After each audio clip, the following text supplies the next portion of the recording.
Good evening. Welcome to this regularly scheduled meeting of Marquette Township Board for Tuesday, March 4th, 2014. Let's call this meeting to order, and if you'd all please rise and join us in the Pledge of Allegiance. I pledge allegiance to the flag of the United States of America and to the republic for which it stands, one nation, under God, indivisible, with liberty and justice for all. Thank you. Clerk Retired, roll call, please. Trustees Pompo and Durant are excused tonight. Trustee LaRue. Here. Trustee Trescott. Here. Treasurer Johnson. Here. Clerk Retire is here, and Supervisor Limata. Here. Staff present is Manager Gerard. Planning Commission Chair Alan Sargent is here. Dave Wiegand from the Roads Committee, ZBA, is here. You in the ZBA too? Yeah. Jason McCarthy, Planner, is here. And that's the staff I see, and committee members. Mike Springer is here. He's from the Recreation and Roads Committee. Thank you, Clerk Retired. The next item on our agenda is the consent agenda. As you know, the consent agenda includes those items that typically do not require immediate board action. This evening's includes the approval of the prior meeting minutes of February 18th and received committee reports, Planning Commission, Rec Committee, Road Committee, Firewise Workshop, correspondence from Trustee Durant and Fire Marshal Rhonda Mars. The Fire Department officers draft minutes of February 3rd. The Fire Department draft minutes of February 10th. Also, correspondence not requiring board action, the We Energies 2013 Fly Ash Activity Report, and the Charter Corporation Quarterly Franchise Fee. Bills payable this evening in the amount of $245,044.02, and financial reports from January, including the January financial statement, which will be available on 3/18, and the January Treasurer's Report, which is included in your packet. I would entertain a motion to approve the consent agenda as presented, unless somebody would like to pull an item off. So moved. Support. We have motion and support to approve the consent agenda as presented. All those in favor? Aye. Aye. Those opposed? That motion passes. Thank you. The next item on our agenda is the approval of the remainder of the agenda. Any board members wishing to make any changes to the agenda as presented? Seeing none, I would entertain a motion to approve. I'll make that motion. I'll second. We have motion and support to approve the agenda as presented. All those in favor? Aye. Those opposed? That motion passes. Thank you. This will bring us up to public comment. Any members of the public wishing to make public comment may address the board by approaching the podium.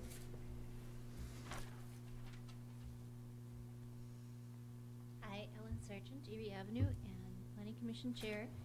I'm here to support and congratulate the Rec Committee for the wonderful work they did on the plan that's before you tonight.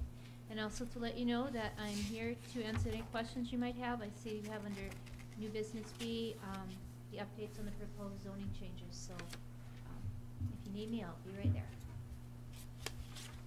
Thank you, Ellen.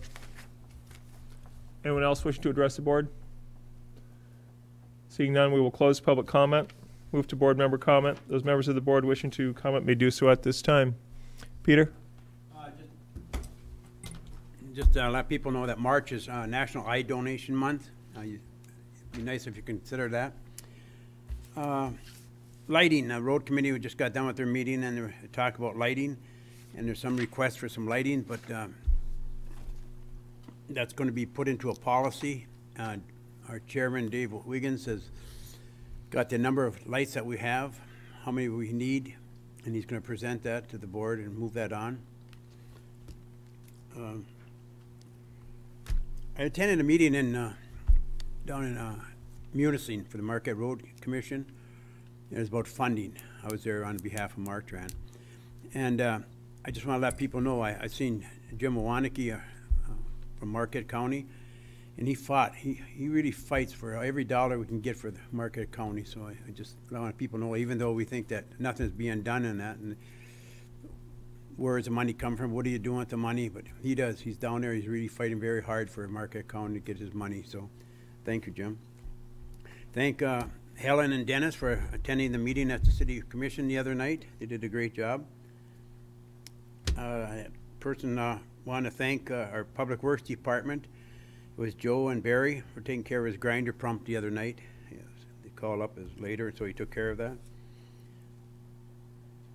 And that's it. Thanks, Pete. Thank you. Diana, anything? Nothing at this time. Ernie? Follow up a little bit on Pete's. Thank the Public Works for the sewer break in front of my house last Saturday. They were there all day Sunday, so they kind of told us that we had to either find another place or do without sewer for a whole day, so we ended up doing that. But they were there the whole day, and I have to tell you, they're down 10 feet in front of the house, getting below the frost line and to repair everything and then fill it back into that. So they were there about 6-7 hours. I had no problem, it was going there, but I don't know where it was going once it got to the street. So that was interesting. So, but it's done and it's working. Hopefully it's going to continue to work. Thanks, Ernie. Clerk Tari? Yeah, I'd like to echo the other board members with the Public Works. They've been doing a great job. We've been getting a few freeze-ups every day, and they've taken care of it, so that's good. Another thing is I attended the Planning Commission meeting last time. I talked to them about recording their meetings and putting it on the website. And my recommendation was not to video them unless it was an extremely important meeting, because it's just there's too much moving parts with that. But what we can do is the sound recordings. They record all their meetings with the sound recorder like I do. And hopefully we can find an archive on the website and put those there. So if any resident or anything would like to listen to those, they should be, you can download them and listen to them on your computer, or come here and listen to them if you'd like. And that's about it. Thanks, Randy. I will comment on a couple things. First off, we will hear a report tonight. A couple reports, actually. One, we're going to be looking at the Marquette Township updated recreation plan. I certainly hope that people have taken the opportunity. It's been a long process. We've been very visible with it. I think that our staff has shown, and our rec committee has shown tremendous energy in continuing to tweak it and work it and try to find out what's best. And I think if folks remember the citizen survey that we did a couple years ago with mailed out, the strategic planning sessions we held and asked folks to come out, that's where those things are derived from. It's not the committee that comes up with the ideas. It's not the board that comes up with the ideas. These things are in response to what we hear from the folks who choose to get involved. And if you feel that we're not moving in that right direction, then the only thing I can do is encourage you to get involved. That's in a direct response to the folks who tell us what they want to see and what they where we should be moving in that direction. And if we got it wrong, challenge us on it. But I think you'll find that with supporting documentation, we're certainly moving in the direction that the vast majority of residents asked us to. The other thing was we did attend the City Commission meeting a week ago Monday, just to help clarify some information in regards to our update on zoning and future land use, and we will have a little update on that this evening as well. I think it's important to note that we went there in an effort to set the record straight. I would thank Ellen Sargent for her participation. I think we were well received. We stuck around and had the opportunity to chat with the various city commissioners after the meeting, and I think that as long as we continue to sit at the same table and keep a dialogue going, that we can accomplish great things. It's only when we're working at cross purposes, and I think as long as we continue to find ways to work together, we can get a lot done. So I would thank the City Commission for allowing us to break their rules and go two at a time instead of single file. But it did help us get some information out there in an effort to correct the record, as it were. That is available on YouTube if you want to see why we were there. And lastly, I would also like to thank our Public Works crew. When you talk to them about how many folks we had on Let Run, I think it was about 40, Randy, if I'm, approximately. We'll do an update a little later. But when you look at that compared to many of the municipalities around us, we've kept up with it. We're doing a heck of a job. These guys have been available to go out and work with other municipalities who have needed help, and yet when we needed them, whether it was, we lost a sewer main in front of Ernie's house, we've come through relatively unscathed for the brutal winter that we've had, and a lot of that goes off to hats off to our public works crew, because these guys just do an incredible job, and you just have to understand what we accomplished with the size of work crew that we have. It's pretty incredible, because it's not a big department. We don't have 24/7 coverage and all these guys out there. We've got a handful of guys who make this happen, and so again, hats off. That's it. With that, I'll close board member comment. Thank you. We'll move on to agenda item number 8A, and we'll open the public hearing for the Marquette Township Recreation Plan 2014-2018. This would be the opportunity for any members of the public who would wish to comment on the recreation plan as presented. We'll be happy to take your comments.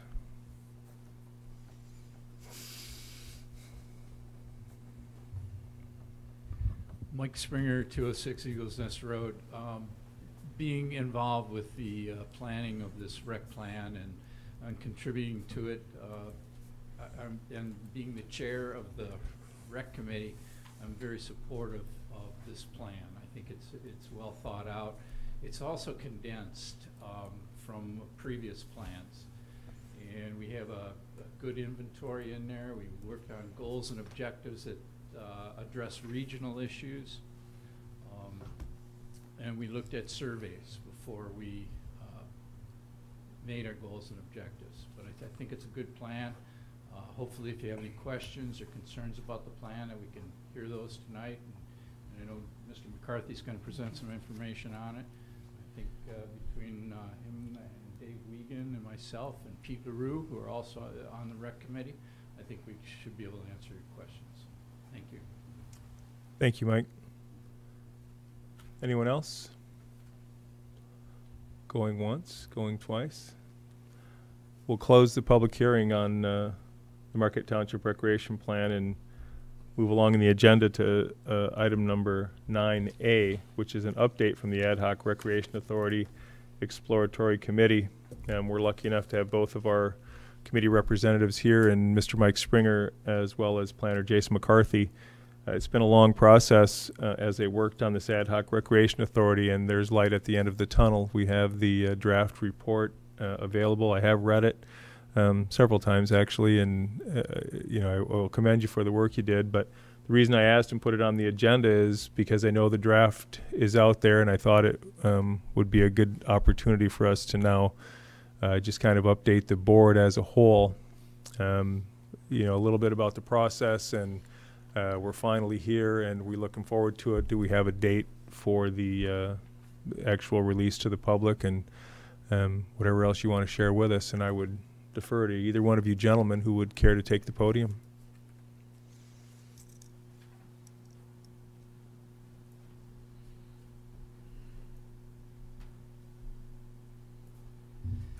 I'm one of two representatives, Jason McCarthy, who is the chair of the Recreation Authority Feasibility Committee, and myself represent Marquette Township. Long process. We were supposed to be 18 months. We've had extended to 20 months. We have, and you have, a study with some recommendations in it that I personally fully support.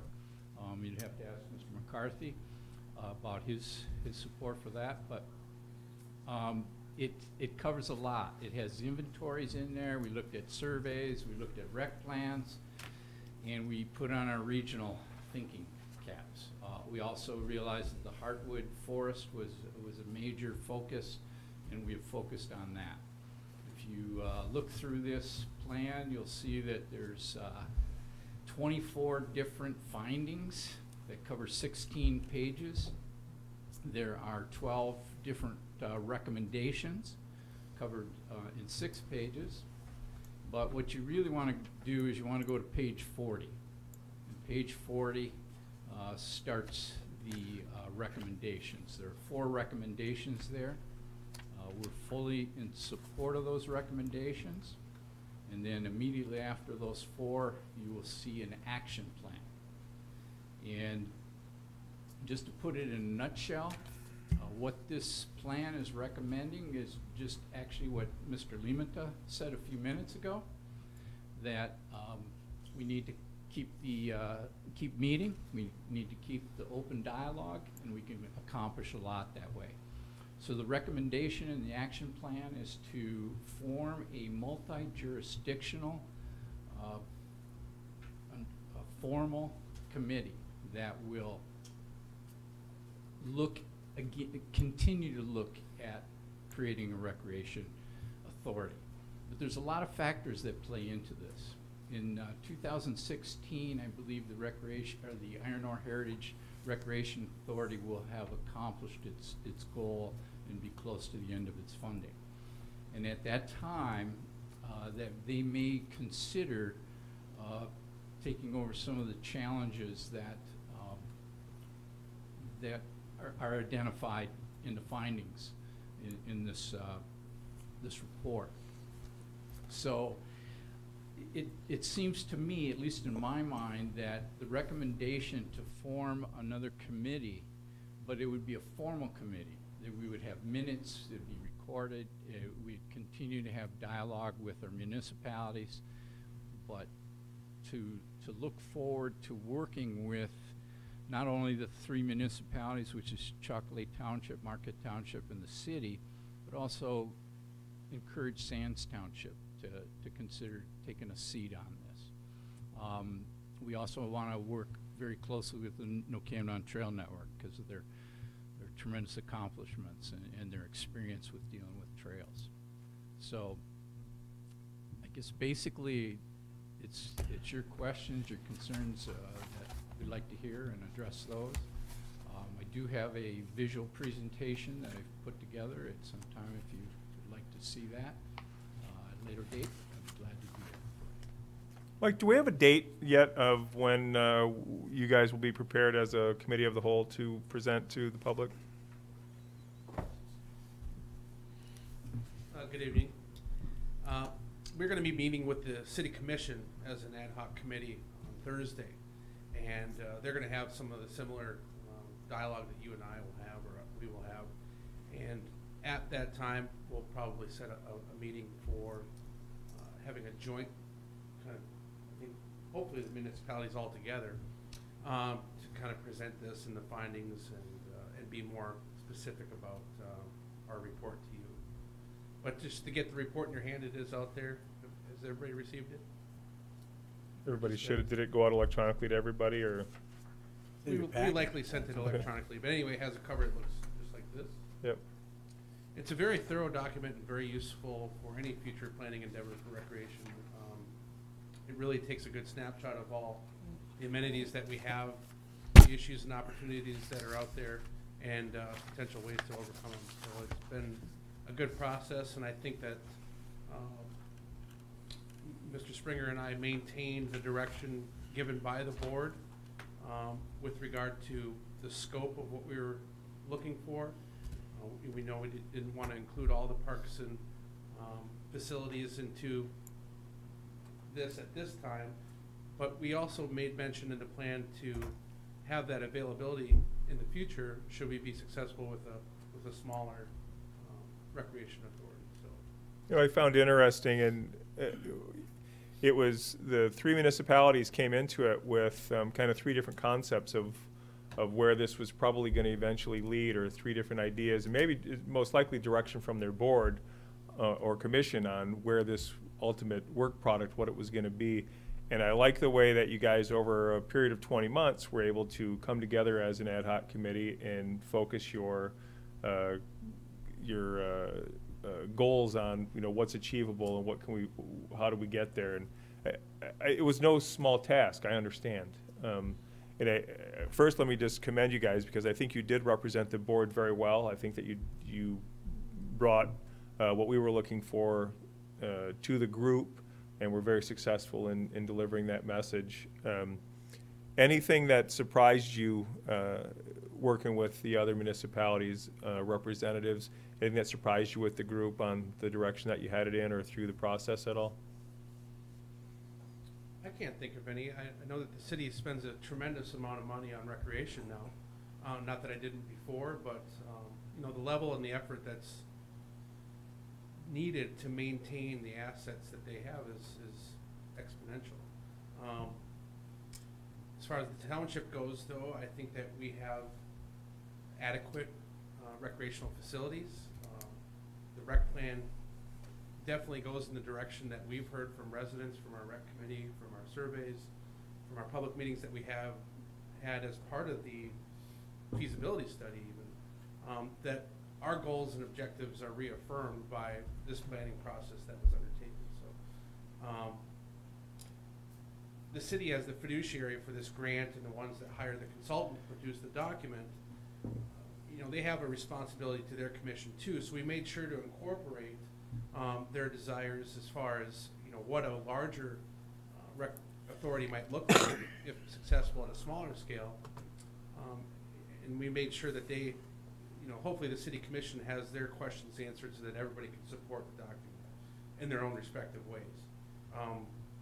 I side with Mike with respect to the recommendations and, you know, the goals that were set forth from here. I think taking everything into consideration, I think they nailed it, you know, from what they heard from the committee, but still were able to accommodate the city's concerns and some of their questions that they had.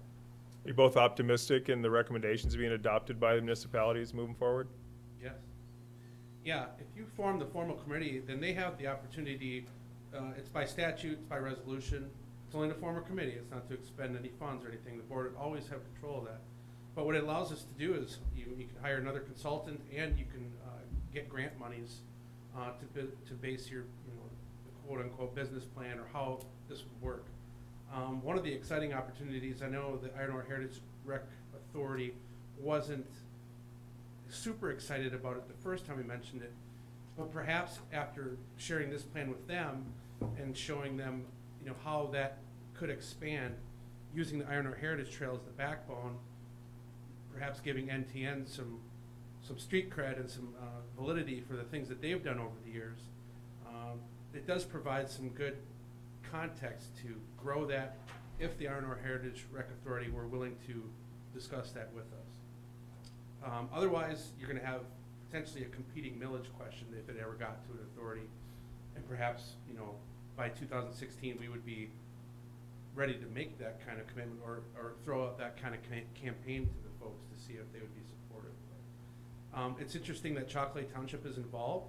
They don't have necessarily a touching border to the heritage, you know, trail, but they are part of and connected to other trails in the area, and they see, at least their representatives from their committee, see that there is an opportunity to benefit their community through that. So, you know, hats off to them, and as we stated, or as Mike stated about getting Sands Township back into the mix, I think would be a real favorable thing.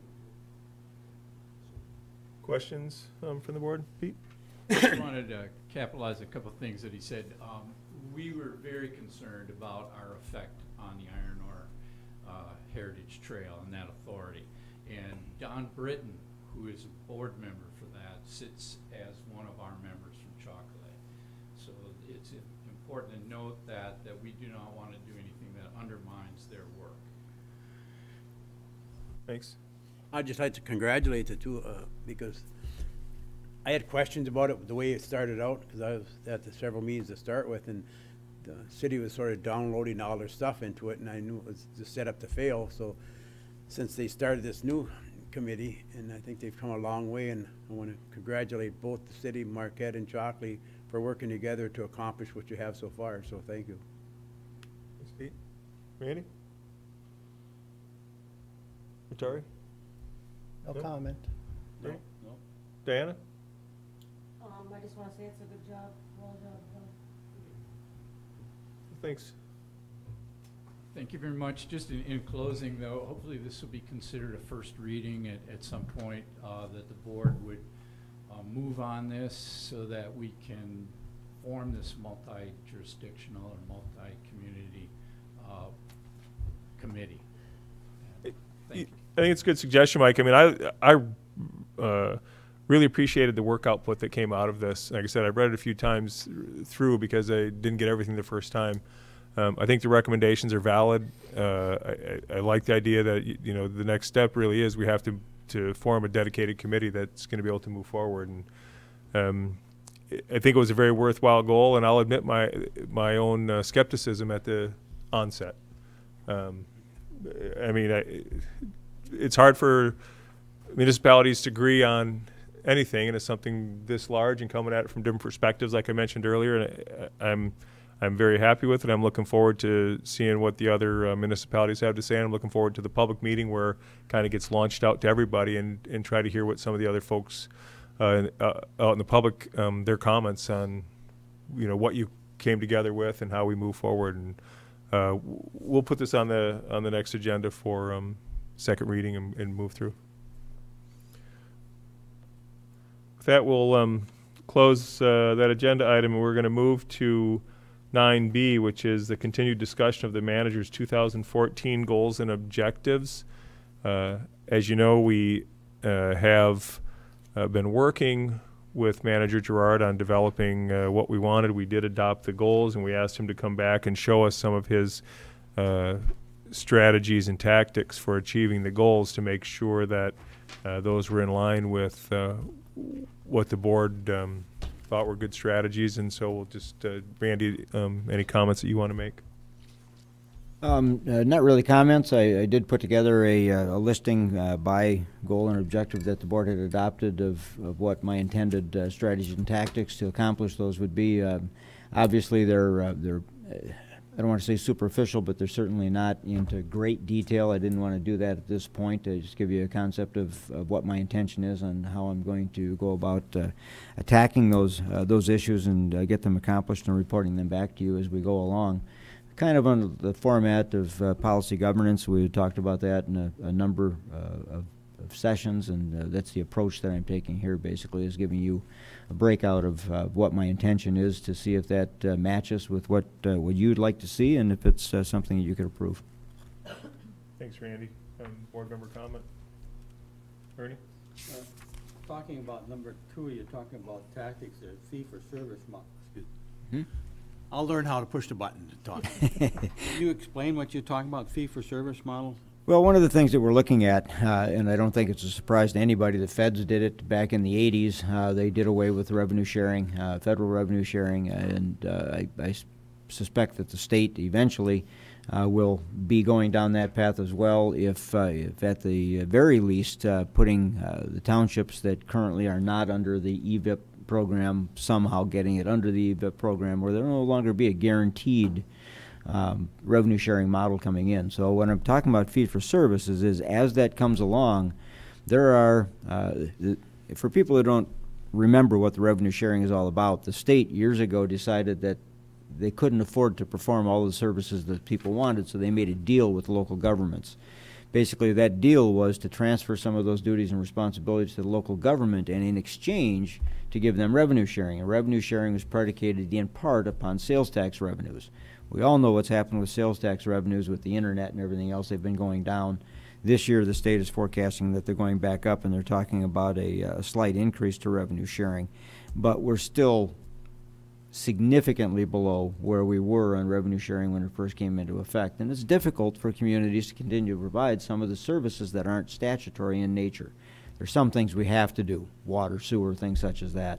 We don't have to provide police services. We don't have to provide fire services. We don't have to provide some of those other services that have become typical, routine, and expected of the local government. So when I'm talking fee-for-service model, as those revenue streams like revenue sharing decrease, to continue to provide the services, we're going to have to look at doing some things. We don't have the ability that cities do, for instance, to, without a vote, increase millage up to 17 or 22 mills. We're capped at 5 mills.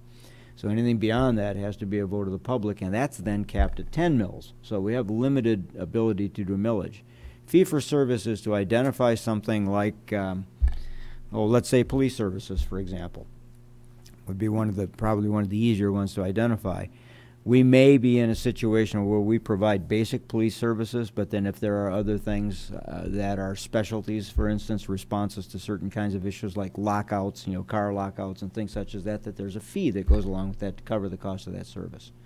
So that's what I'm talking about in exploring fee-for-service models, or those kinds of things that are extraneous, that are beyond what you would expect in your basic millage, that we provide services for, that we may have to have some kind of a recovery model.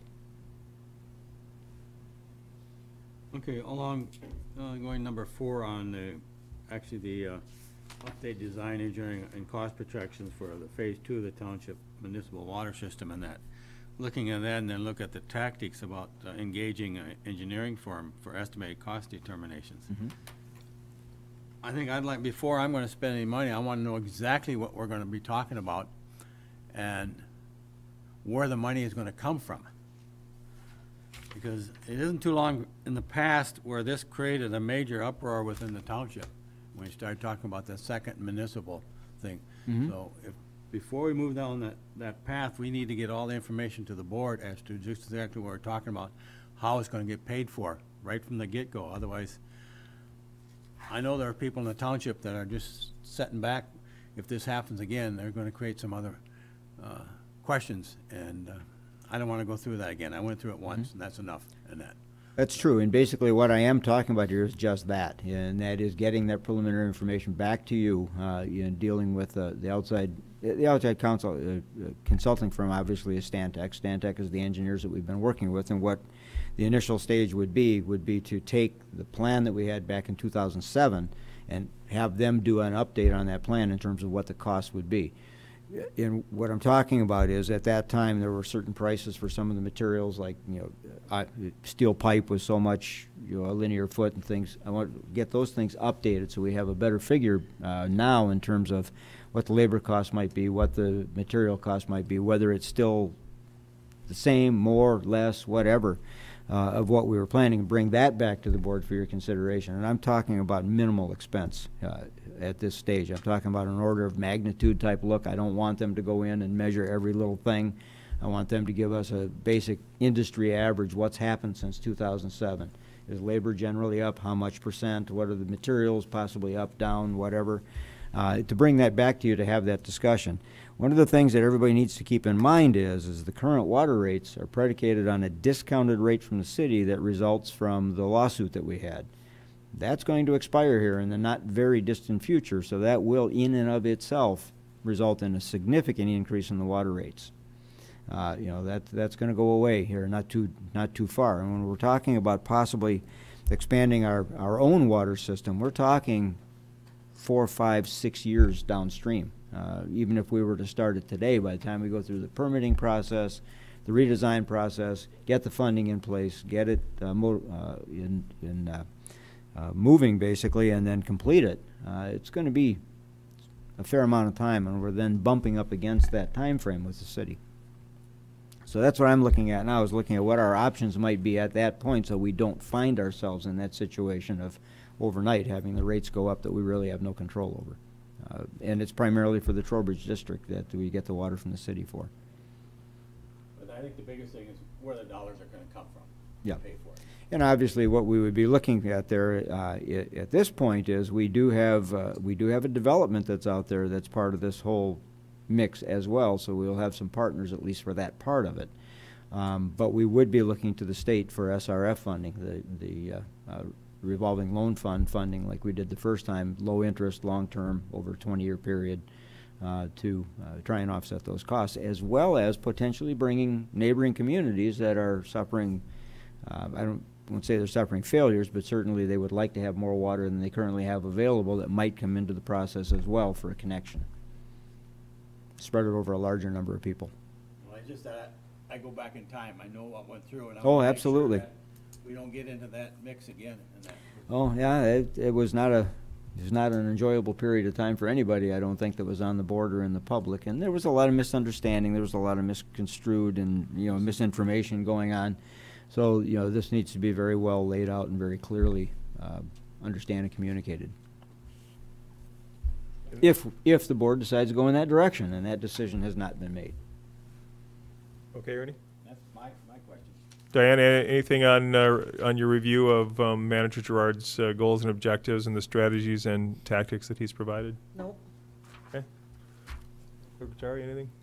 I reviewed them, and they look pretty good to me, the strategies. And I do agree, they do kind of look in the policy governance format, so you'll get updates periodically on them. And I agree, and Randy, I like what you've done. You know, when you gave me your draft initially and asked if this was kind of where I was heading, and it is. I think that if we put it out in this process, I mean, I think the key here is that you agree as well as the board does that these are important goals for you to accomplish over the course of the next 12 months. It gives us a good basis for developing ratings because it gives concrete examples of what we've asked you to work on, and you're allowed to provide feedback, and the strategies and tactics helps people understand that, you know, here's how I'm going to accomplish those things. And if the board has concerns about strategies and tactics, whether it's today or if it's on the monthly updates that you're just giving us on where you're heading with your goals, I think it will be, using this format is going to be a lot more helpful for everybody. I appreciate the work you did on it. Well, and the only other comment that I'll make is these 5 areas, you know, have came, the 5 goals and objectives that the board established came from a lot of dialogue back and forth between us in terms of what's in the best interest of the township looking forward the next 10, 15, 20 years. And, you know, and that's been the focus of some of these projects. And, you know, some of them have fairly sizable price tags, but the long-term benefit is what we're looking to. And, you know, and I think if people look back at some of the things that were pretty controversial about the development of the DDA and, you know, the putting into the roads and the putting into the utilities and things such as that, we're right now starting to bear fruit from those investments, and you can see the development that's happening. You know, the Thomas Theater Group, you know, putting in that the large movie theater. We're in contention for Duke Life Point. I mean, they're looking at a couple of our sites because of the utilities that are there.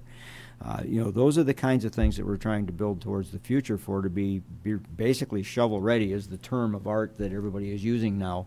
You know, we're in position to capitalize on some of those opportunities when they come up. You know, I don't think we would have had the Up the Sky development talking to us unless we had put those developments in. You know, that's a 70-acre development. I mean, it's going to be huge.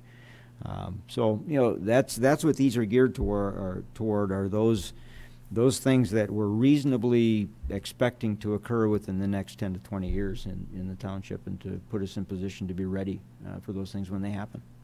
I think it also ties in, we've had a lot of discussion over the last 6 months about, you know, how I want the board to really start to look at the master plan as a document that we need to base our decisions upon, and the CIP and our own strategies that we're, you know, our strategic plan that we'll look at in a minute, and then how that ties in. And the goals and objectives that the board assigns you are really, you know, a lot of these efforts are in order that we can continue to plan for the future. We can look down the road those 20 years and say we're going to have to complete something with our water system. It's about being ready to, you're right, for Up to Sky development or Duke Life Point, which can come in and, you know, and really impact the look and feel of our community as well as our revenue base. Mm-hmm. You have to be prepared to meet those, and it falls into zoning and planning and how important our planning department is to what we do here.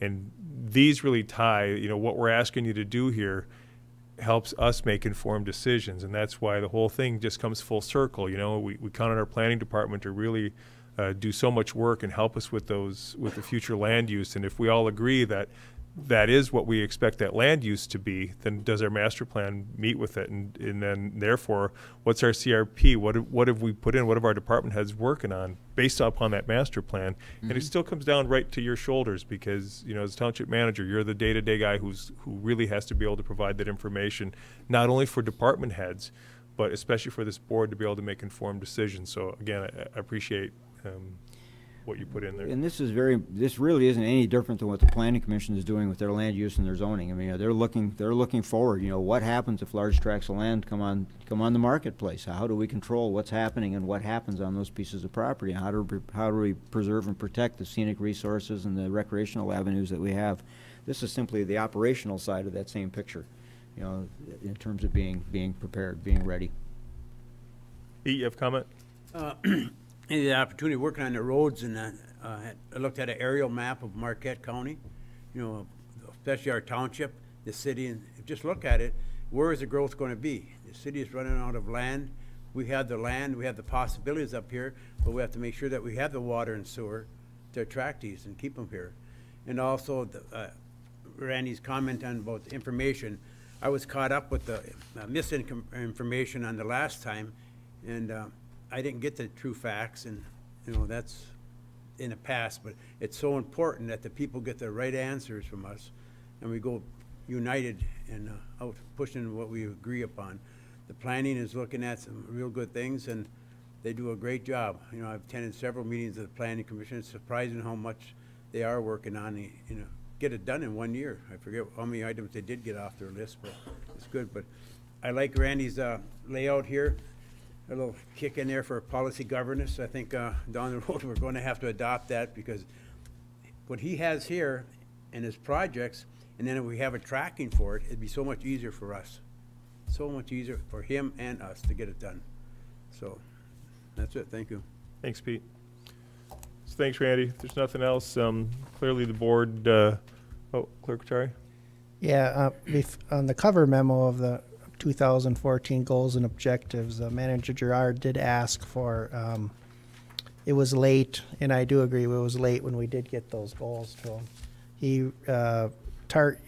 His memo was, although work has established goals and objectives began immediately, we're now at the end of February. I respectfully request the initial discussed goals and objective targeted for Q1 completion be restated for Q2 completion, and I guess I wouldn't have a problem with that. Would you make that as a motion? I'll make a motion that the goals for Q1 are restated for Q2 completion. Second. Motion second. Any other comment? Any comment from Diana? I can't see you down there. No other comment. We have a motion and a second to restate the goals from Q1 to Q2 in the manager's goals and objectives for 2014. All those in favor? Aye. Those opposed? That motion passes. Thank you. Thanks, Randy.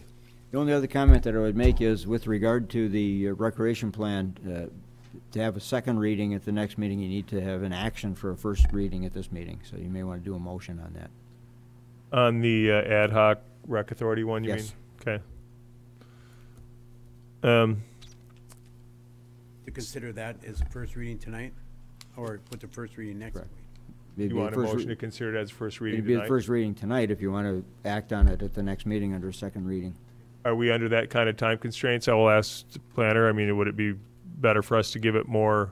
Another meeting? It's your pleasure. If you support the document that's been presented to you that you've read, it'll just help us move it along a little faster, I guess. But, you know, the public hasn't received it yet. We really haven't had a public meeting. If you are in support of it, you're very welcome to move it forward to the next meeting. And at this point, it's only a draft. It's not the form of the final plan. Correct. I think I would prefer just putting it on the next agenda as a first reading, and then I think that you guys will have had that meeting with the city by then, and more public dialogue will go through, so. Okay. Can the second reading happen anytime after the first reading? Yes. Yeah, and it could be at the next 2-week meeting, so. Thank you. Thanks. Next item on our agenda is 9C, continued discussion of the 2013 through 15 strategic plan. You know, we used to have it on a banner that hung over our shoulders, and that way we couldn't forget what we all agreed that we were going to work on. So I'm going to continue to put this on the agenda, and it's probably going to show up at least once a month. Put it up on that wall. Perhaps we should. I mean, at least get it on the size of the poster boards that we have over there, and get something up there that we can, I think Planner McCarthy could probably help us with that. But just as a refresher, if you look in there, the goals that we agreed that were important and something that we could, as a board, accomplish and move forward on, develop, adopt, and implement an action plan for township road repair. How we doing? We're doing very good. I would say by the next meeting, they have something moving forward to the board, to planning board, our plan, what we'd like to see, and then we'll explain it to you. So That will also include infrastructure as well. Superintendent Page, Planner McCarthy, and I are also working with the road committee to put all of those together into one package. and also there's a new program out there, they call it roads, road soft that they're looking into that would help us in planning. It'll take a lot of the guesswork out.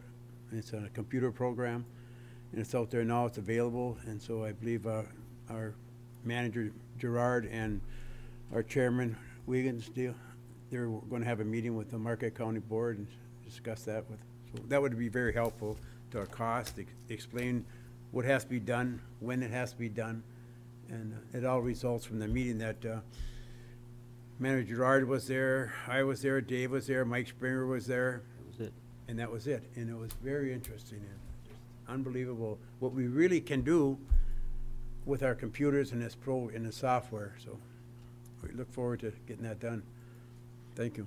Thanks, Pete. Anyone else on that initial goal of the Township Road Repair Action Plan? Not on that, no. Okay. The next goal we had selected for ourselves was expand and execute on our recreation plan priorities. How we doing?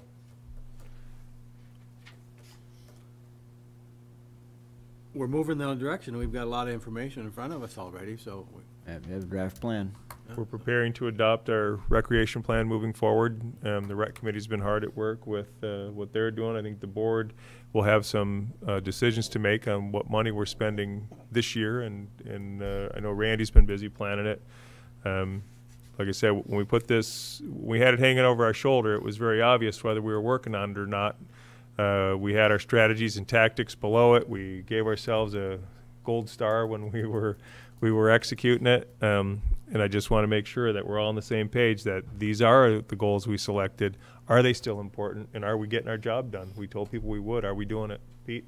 I'd like to just say that Manager Pomple gave some suggestions about the Lions Field, and I think we should,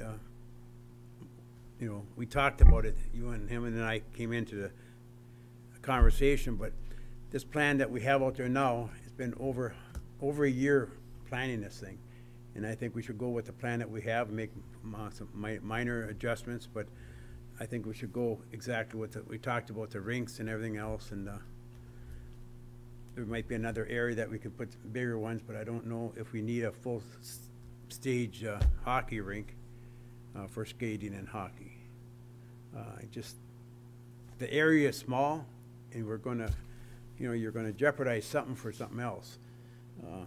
The questions on warming thing, the warming shack is there not only for the hockey, but in the summertime when you have the kiddie park going, parents can come in and enjoy the park. They're gonna have picnic tables throughout. I think it's a great layout, and that warming shack is not only, like I said, not only for hockey, but it's for in the summertime the restrooms, and that's so important to have a park like that, and then have restrooms in that instead of having to walk all the way on the other side. And so I think the way we have it, we had people look at it, we had, a lot of discussions, been over a year talking about it, and I think we should go with the plan that we have at this point right here. So. Yeah. Thanks, Pete. Anyone else?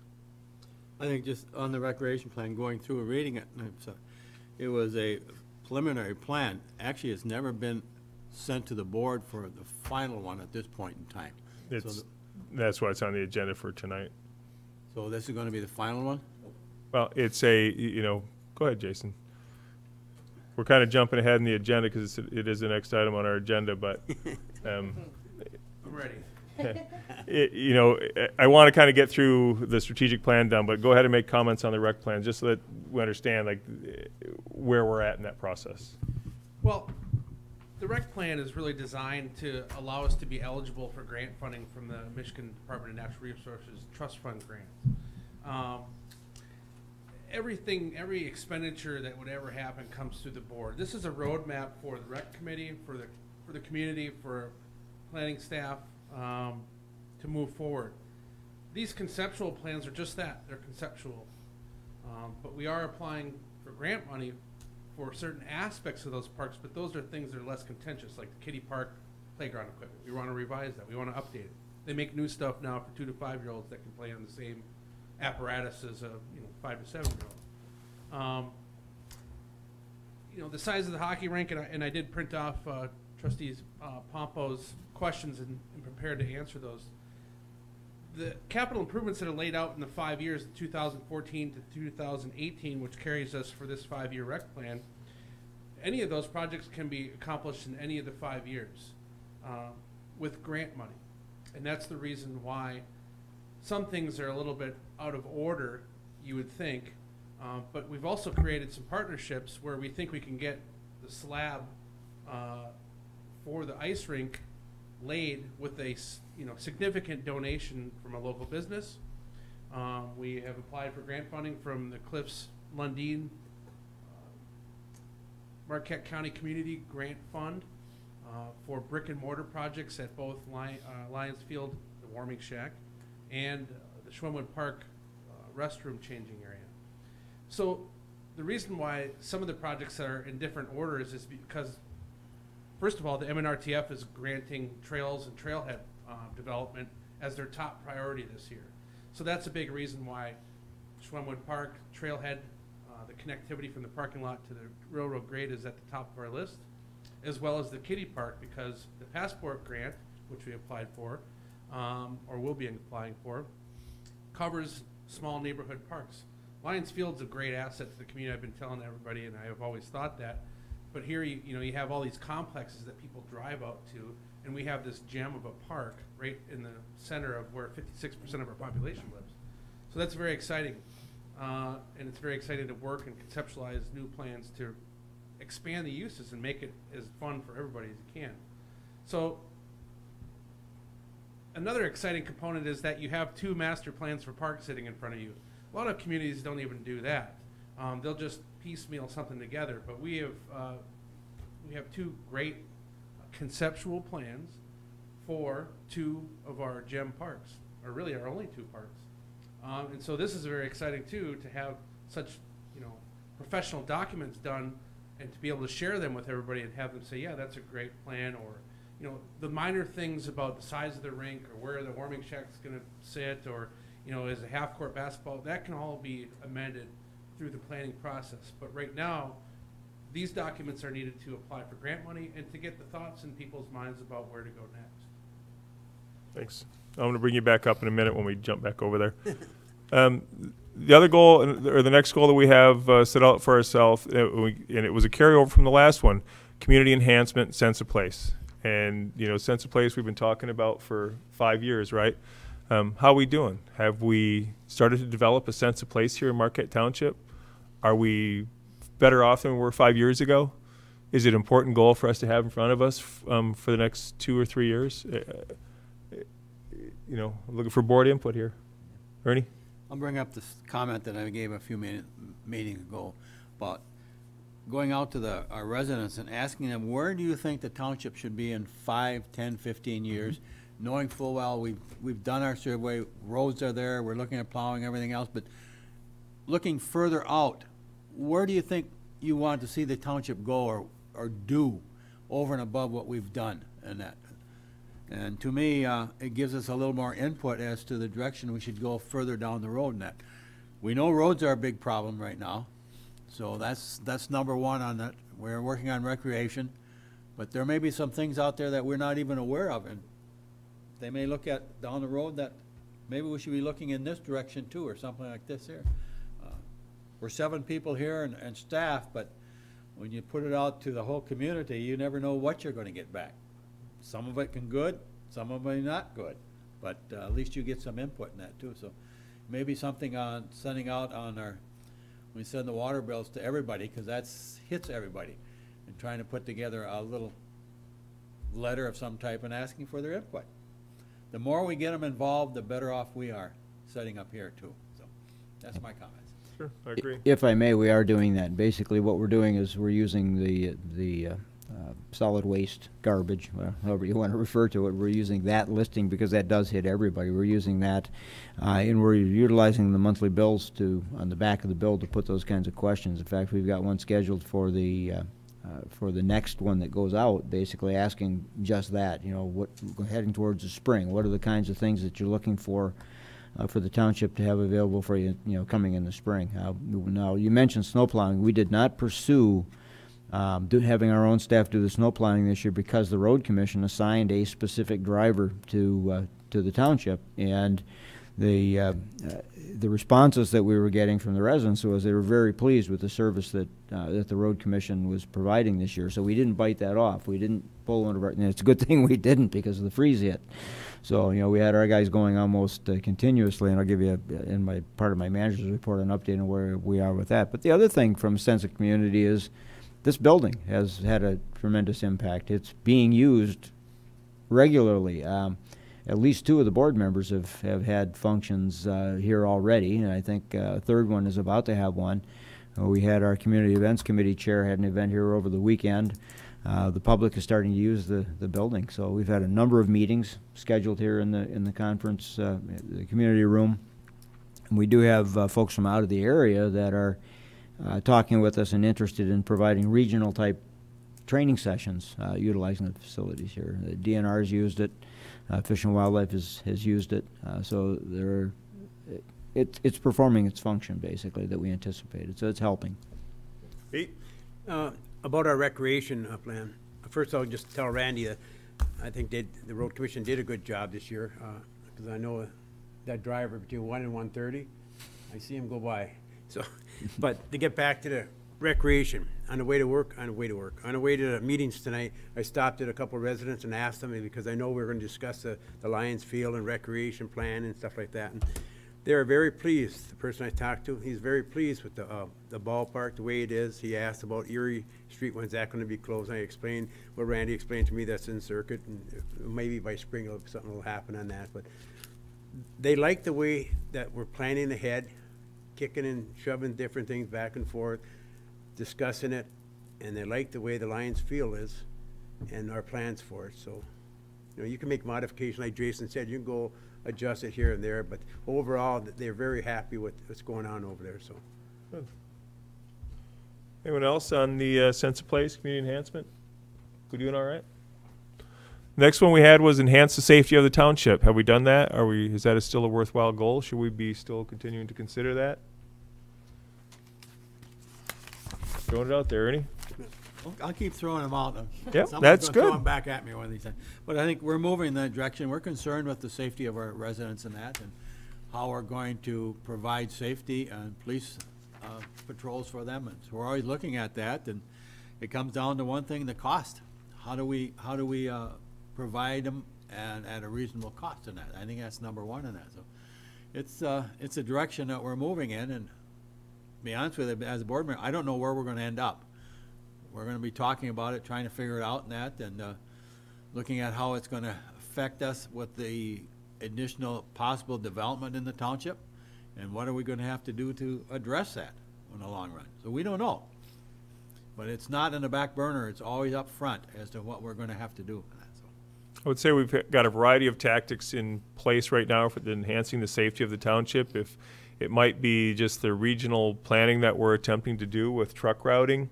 We're exploring alternatives to increase the safety by moving heavy commercial truck traffic as far west out of the corridor as we can.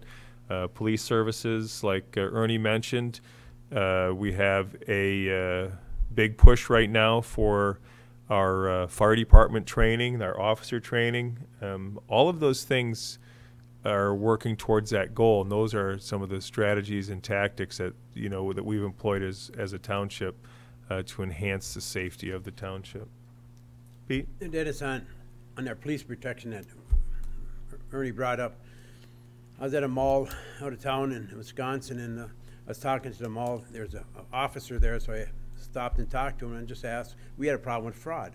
Over the holidays, we had quite a few of them. Matter of fact, I think there were 57 or 59 incidents, and you times 2, because that's 2 hours out of every one. So I just asked them, how do they handle that? And here, I guess they call it if it's over $25. Down there, there's some malls that are called, they'll have to go $50 or $100 before they call the sheriff in, and they'll handle it within. Helen could probably understand that more than I do. But that might be one option for us, but how to give better protection on the roads versus the big stores and malls and stuff like that. But we don't want to slight them either, because they're paying taxes too. But there's got to be a balance somewhere in the line, to make sure that we get police protection, or we have to increase it or something. So thank you. Thanks. Anyone else on safety of the township? Well, we have been working with the Sheriff's Department, who's our primary law enforcement provider here in the township, with regard to traffic issues on US 41 and enforcement of speed limits and the rules of the road, if you will. The state police have stepped up. Some of you, probably most of you, read the article that was put in the paper by one of the troopers about Michigan lefts and what's allowable in the merge lanes and the turn lanes and things such as that. So there's a stepped up effort. We have the next meeting of the US 41 Corridor Committee is going to be here at the Township Hall, and that's a law enforcement meeting. Every year we have an annual meeting with law enforcement to talk about the issues along the corridor and in the communities along the corridor. We're talking with the sheriff about potentially modifying our coverage to provide more off US 41 patrol activity in the residential areas. But again, as Treasurer Johnson mentioned, this all comes with a cost, and basically what we're looking at is, based on the experience that we have and the types of events and issues that occur in the township, how do we best schedule our 60 hours a week, basically. So that look is in place as well, going on. Pete mentioned we're talking with the Roads Committee about lighting in the areas, to brighten the community up a little bit, which helps deter. You may have seen in the Mining Journal today that the city of Marquette was identified as one of the 50 safest cities in the city of Marquette. That survey targeted communities 10,000 and over. If it was under 10,000, we'd have been in it as well. And I think it's interesting that if you click on the link and look at who the 50 are, not many of them are cities, most of them are townships.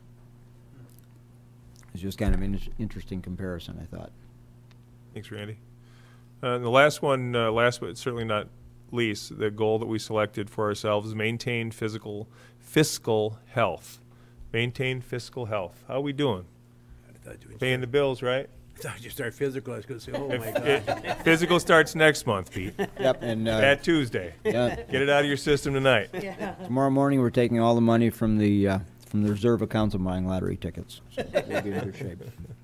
What steps have we taken? I mean, the Michigan Tax Tribunal, and I'll provide an update in the board member comment later, but some of the things that we're doing is really having to circle the wagons to protect ourselves against challenges from Lansing, and a lot of it is challenges from Lansing.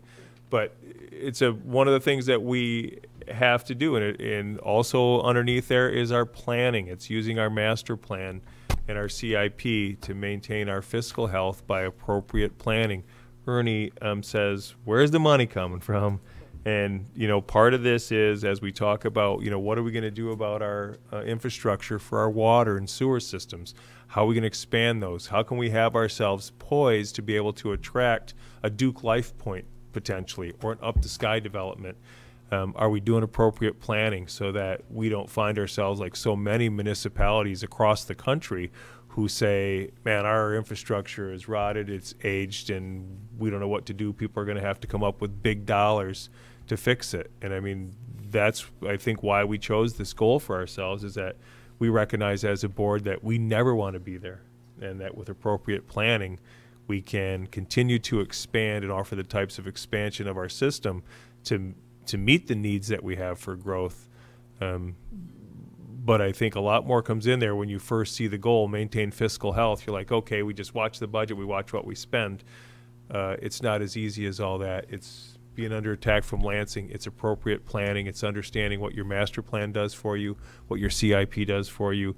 And, it's not just about watching budget dollars, but it's making sure that we're not watching pennies while dollars escape because we didn't plan appropriately. And that's what we're charged with. And we chose this as a goal. So I'm going to keep asking. I'm going to ask it every month. How are we doing? Where are we at? Are we doing the right thing? Are we planning for the future?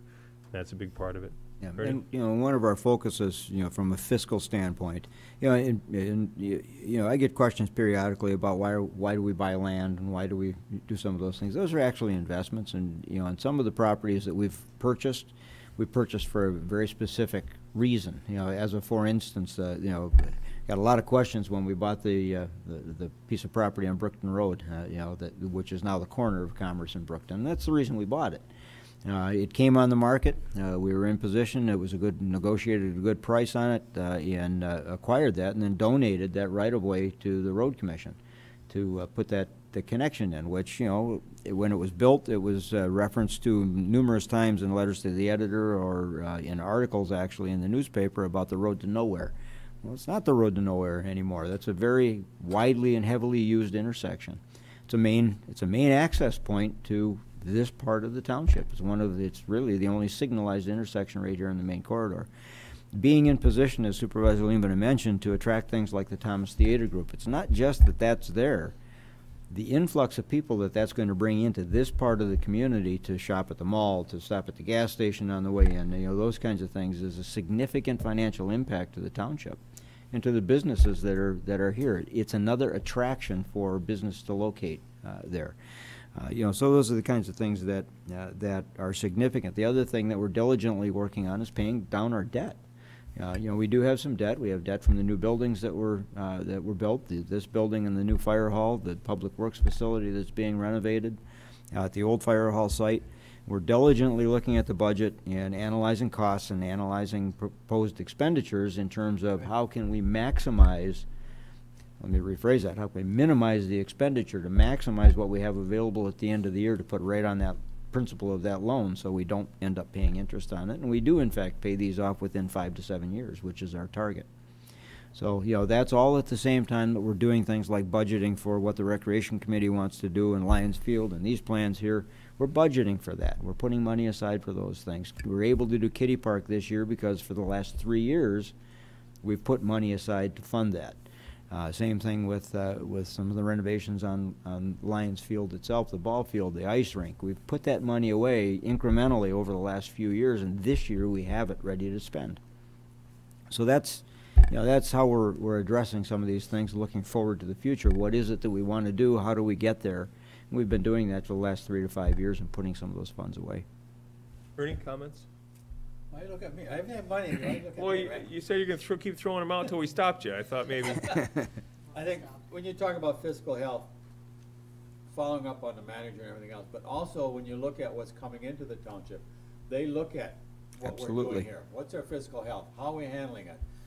They know full well that we don't have a tremendous amount of resources, but they look at how we're handling it, and we do have resources here that we're planning for the future and everything we've got. And that they look at the finances we got coming in and how we're spending it. Yeah, they question our audits and our budget. They do. So it's one of those things you have to look at all the time, because if we didn't have good fiscal health, we wouldn't have the development within the township, because they're not going to put the big dollars to come in here and that. Mhm. We're able to do some things, and as we're moving forward, it's enhancing the area, it's causing businesses to, okay, they have something here, we're going to move in here now too. So they all help us out in the long run. Just to back that up, I said I'm very proud of the township for the planning and all the different discussions that we've had. I had a discussion this week with Jack Hetherington from Kawani down in Bay City, and we're just talking about roads and that, and I asked what they do and stuff like that, and he said, we made a mistake. I said, what happened? He said, we never planned. He said, we turned the township is about 4,100 people, similar to what we have. They turned some of the roads into gravel because they didn't plan ahead. And I thought, really? I said, well, and so I know our discussion what we've been having up here. So in 7 years, when we got all brand new roads up here, you can thank the the planning issue that we take the time to discuss it.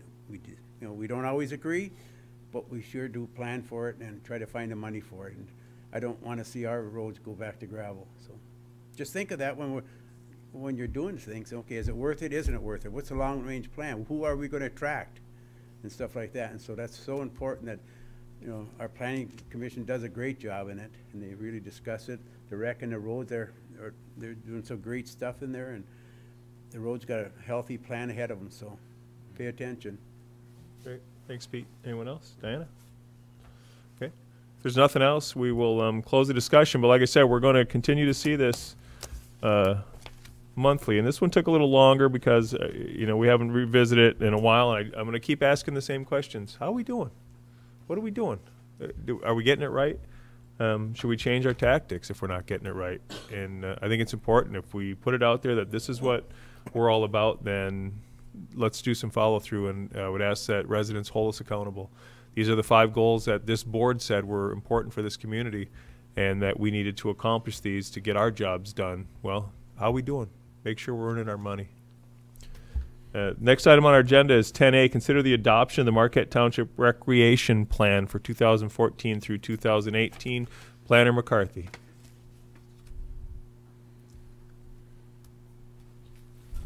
Well, thank you.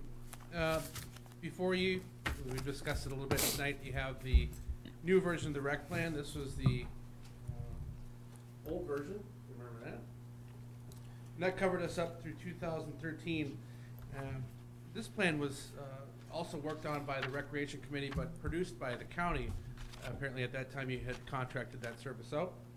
One of the nice things about being a planner or having a dedicated planner is be able to work with Rec Committee and produce our own document, which is very tailored to our community. So again, this plan is designed to provide us with eligibility to apply for grant funding, to take that money that you provide the Rec Committee and the Rec facilities with every year in your budget, and we want to take that and grow that by about 74%, Mike, is it?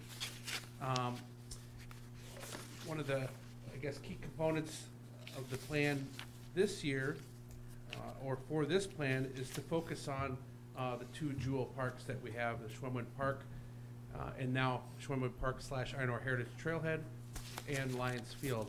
The majority of the capital improvement projects forecasted for the next 5 years focus on that. And it also focuses on a small, perhaps a trailhead on Grove Street at Tower Road. Be able to take that driveway, maybe put some gravel in there, trail kiosks, some signage about how, trail etiquette, things like that. But it really focuses on our 2 parks. We enjoy the benefit of having NTN develop a lot of trails in the township, which they maintain, and they're very low impact and low maintenance. Well, I don't know if they tell you they're low maintenance or not, but from our standpoint, we have 2 main projects that we're going to focus on. The plan itself, I guess I'll read the introduction, and that pretty much states it all. The following recreation plan shall serve the Charter Township of Marquette. The plan's primary objective is to ensure that adequate quality recreational opportunities are provided for all users and visitors to the township. Our governing body, committees, and staff accomplish this by acquiring, developing, and maintaining recreational assets. We've also formed a strong volunteer base and fostered extensive public and private partnerships. And recreation project development in Marquette Township has gained momentum in the past several years due to consistent township board leadership, effective conceptual planning, and stable budgeting. So this plan guides us through the next 5 years, and if approved by you tonight with the resolution that's before you, this will go and get registered with the state, and then hopefully we can amend it next time and not have to rewrite the whole thing. That would be my suggestion to the Rec Committee anyway. But we can put the plan in action and then start to peck away at the list of improvements that we'd like the board to consider at some point in the very near future. A couple notes for this plan, or particularly this grant cycle that we're working on. The Iron Ore Heritage Rec Authority has allocated $25,000 to Marquette Township to be able to use as grant match funding, or any way we see fit, but we'd like to use that as match funding for the Iron Ore Heritage Trailhead. Similarly, as Manager Gerard said, there is I wouldn't say surplus, but there's some significant funding available for Lions Field, and we would like to add to that funding by way of grants from the MNRTF for Lions Field, specifically the passport grant for the Kitty Park. Anytime we can take, I think we're applying for it could be 4 grants altogether, but with Lundy and Cliffs, we're really aggressively going after grant funding to extend the money that you provide us to work with. And that's what this plan is designed to do. Be more than happy to entertain any questions. Questions for Jason? No. Now, this is, okay. Yep. Question I have is, I'm looking at the plan going through it now. If we approve this right now, is this set in stone, or is this just there as a concept? That's as we correct. move? That's good, yes. No, it is just a concept, because what it does is it allows us to apply for grant funding for the projects listed in here in the next 5 years. But it does not put the board on the hook for any funding. You would still have to approve any project that we bring before you, just like anything else. Provides us almost a direction that you're going at this point in time, which the board then say a year from now, something changes, we can go in and make changes in that. Absolutely. That. Yep. Because when I started going through there and I started looking at some of these dollar amounts for some of these, and I said, oh, and that, where they're all coming from, and you're looking at grants, but I know how grants are, and that, and even over 5 years, when you start talking about number of $100,000s of dollars in that, so. It's good that you have that sticker shock, Yeah. because those numbers are actually pretty refined. They're refined for today's numbers, and along with the master plans that were provided by the consultant that we worked with, we have cost analysis that goes along with that, to include contingency for engineering, material costs for gravel or pea gravel, whatever material we use to make the trail a handicap accessible grade. So the nice thing about having this plan is it's very detailed. I noticed in the other plan, some of the numbers were not vague, but, you know. Shaky? Well, perhaps they're elevated, and perhaps rightfully so. These numbers at least allow us to have a solid and definitive budget, or not budget, but you know, requests for the next 5 years. Like I said, we've got a strong volunteer base. We've developed some partnerships in the township, and we think that those numbers can come down even further as far as capital outlay expenditures just based on in-kind matches alone. So it really is a roadmap, but it's also the digital version. This will be on the website, and you saw a lot of blue font. Those are all links. So it's also an informational thing and hopefully a promotional tool for anybody considering to live in the township. They can use that as, you know, there's some good information in there about, you know, where to go and what recreation facilities we have, which are found in the township that aren't necessarily run by the township. You know, Little Presque Isle, Wetmore's Landing, Sugarloaf, Hogsback, Echo Lake Nature Conservancy. These are all located in the township, although we don't manage them. So we benefit from having other entities have outstanding recreational assets in the township. We only have to focus on these two at this time. Diana, questions? None. Pete? I got one, I think I asked Randy a while back with something in my head, is about, like on Sugarloaf, if we get those standing spyglasses, or what do you want to, what's the correct? The binoculars that you put a Binoculars. quarter in. And Yeah, you put a quarter in it, and that's, the other way is, do we get to keep the money? That'd be kind of interesting to find that out, because, you know, we could use that for our parks and that too. So, You sure drive a hard bargain, Pete. We'll, well, quarter's a quarter, you know what I'm saying? I'll give the county a call tomorrow and see where they're at on it. All right, thank you. Clerk Terry? Yeah, when I was at the planning commission the other last week, they did have a lengthy discussion also about this, and they did talk about the dollar amounts and the aggressiveness of things, and but they're very supportive of it, and they've recommended it to the board. So, not to take Dennis's limelight, but I'd like to move this forward, and I'd like to read that resolution and hopefully get it forwarded on. So I will do that right now. Give me a minute here, get it up.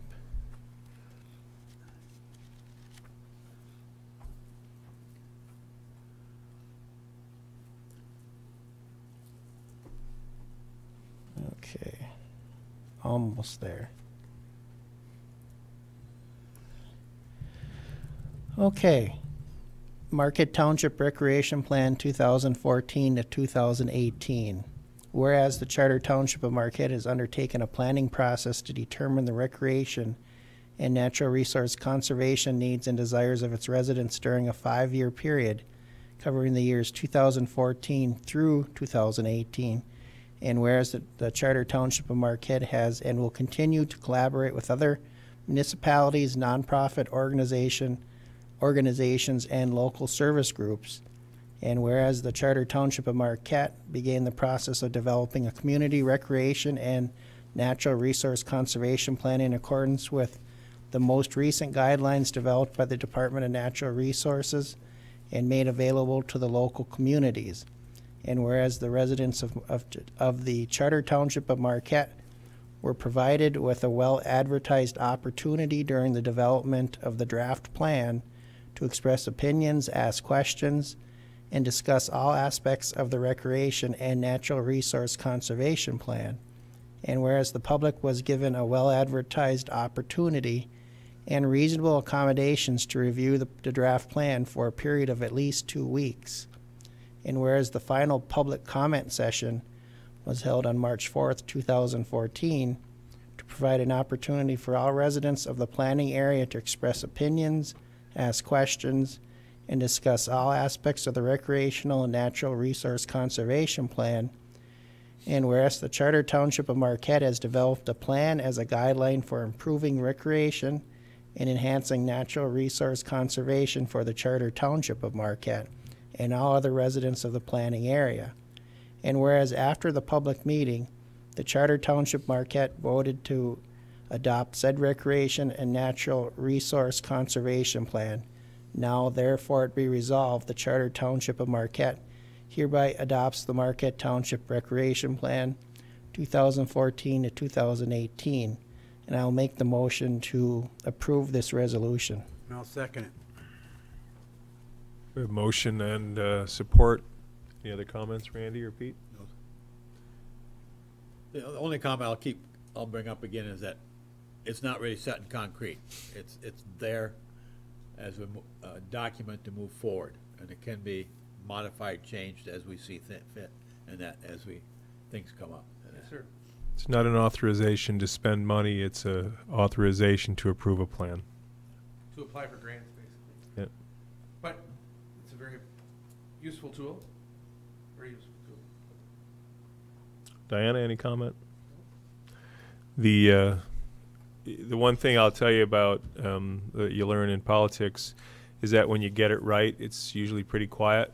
But when you get it wrong, you see a lot of folks. We haven't heard a lot about the recreation plan. I think that means we're getting it right. I appreciate all the work that went into it. I think, the citizens of Marquette Township and surrounding areas do believe that we're working with the best interests in mind of the majority of the folks. We're trying to address as much as we can. The dollar amounts will make your eyes widen when you think what you could possibly spend if money were no object. That having been said, money is an object. Let me be very clear. Money is an object. Excuse me. But I appreciate the hard work you did on this, Jason. I appreciate your support, and Mike, certainly. Thank the Planning Commission as well, Ellen, for your support of the recreation plan moving forward. We do have a resolution before us, and Clerk Rattari? Clerk Rattari is yes. Trustee LaRue? Yes. Trustee Trescott? Yes. Treasurer Johnson? Yes. And Supervisor Limata. Yes. Motion carries 5-0 and 2 absent. Thank you. Thank you. Thank you. The next item on our agenda is consider Planning Commission update, proposed zoning changes. Now, in the online packet, we didn't have a copy of the proposed land use map uploaded like I had anticipated, but Ellen, if you would just care to come up to the podium. And what I really wanted was for the board to understand the update, and especially in light of the minor controversy that we had with the city of Marquette and proposed zoning changes to the Heartwood Forest land. I think it's just important that the board hears an update from the Planning Commission and kind of about the process, that we're not spot zoning, that this is a part of an overall long-range, well-vetted master plan. Ellen? Just as part of that we're not, we're actually working on 2 zoning districts that were in the master plan that we presented to you last year. The first is scenic residential, It is the remnants of our old scenic resource district, which I described to the city commission as having been kind of a little silly district. Mike and I have had long conversations about this. It was, I think at one time it was, you know, we're gonna turn into a new Copper Harbor or something, and had allowed for things like gas stations and ice cream concessions and stage train robberies and this type of thing, into land that has turned actually into very quality residential, very pretty places with very, very pretty houses on it. And the new definition of the district, the new uses reflect that. You know, you're no longer going to be able to put a gas station up on Partridge Bay Trail under that. That's the blue on the map. The one that's gotten a lot more publicity is our Forest Recreation District. And I have to tell you that part of the reason that I feel like we got it right, as Dennis said on this, is because when we started talking about this, probably now 6 years ago, what we ended up with looks nothing like what we thought we were going to have. And that usually tells you that, you know, you got good information. It was a very organic process. We got input from a lot of places and changed how we looked at it. The purpose is to give the very special places in the township extra protection that they did not have under resource production.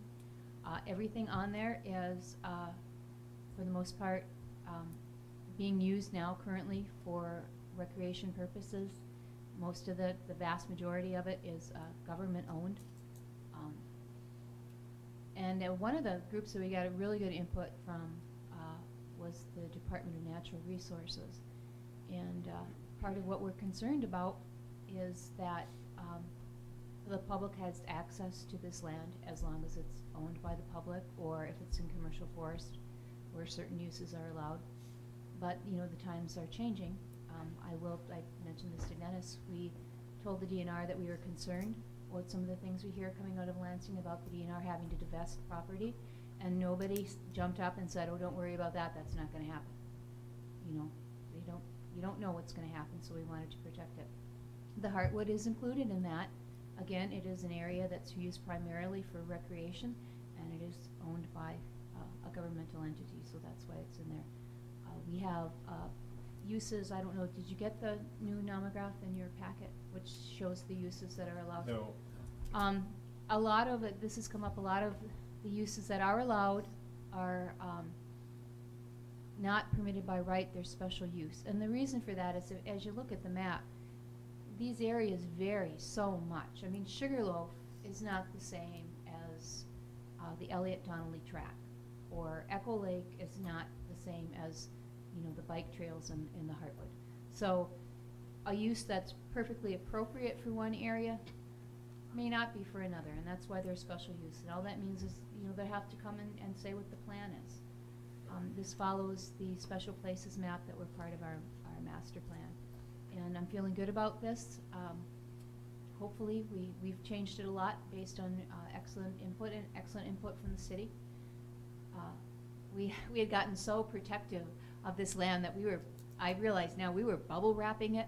We were calling it the No Fun in the Forest District, and we went too far. And I thank the City Commission for pointing out, you know, you guys, if you want people to actually have recreation in there, you might want to let them do something. So we've modified it quite a bit. The DNR also brought up some things that we are allowing now. You're seeing there that it allows for some type of rentals. Well, you know, if things progress like they hope, and we get some, you know, state recreation areas, you want to be able to have people to be able to rent kayaks or to do that, because that's going to make it more accessible for people and more people to use it. We have a public hearing on April 9th, and then we will be hopefully forwarding it to you. So I'm here to answer any questions that you might have, or take input that you have. I did ask that those were included in the packet, and they were inadvertently left out. So Randy, if you would make sure that those get sent out to the board members. And then I'd also like to go ahead and upload it after the fact into the packet so that residents can also have a quick place to see those, since we're talking about it tonight. And if they want to refer back after they've seen this meeting and see something, I would like to have that in there, because I want people to come out and comment on it. And Ellen, thank you for your comments. I think that I appreciate the fact that you said we went back 6 years, because I want people to understand that this wasn't some kind of knee-jerk reaction to anything that's occurred around us. When we talked with the city commission last week, we assured them that, you know, this wasn't even in, like, specifically looking at Heartwood Forest land. This is looking at land use for our community, for our township. It had a lot to do with, like Ellen had said, you know, looking at the properties that we have that are available to us to utilize, and we include them as part of our recreational assets that we don't own, that are county-owned, Sugarloaf, that are state-owned, you know, Little Presque Isle, Wetmore's Landing. You know, we've got the Mead Cranberry Bog, whatever it's called back there. You know, the jumping-off point to Hogsback. We've got these incredible assets that we don't own, just like the Heartwood Forest land that we don't own. So the only thing we can do is to protect them as best we can through zoning, and not to limit uses, but we reserve the right as a community to plan effectively. We know where we want commercial growth and development, and we know where we absolutely don't want it. And how do we know that? Because we've asked people. We've polled everybody. We've held, you know, meetings in public over many, many years. And, you know, these areas that we all agree that these are our recreational gems.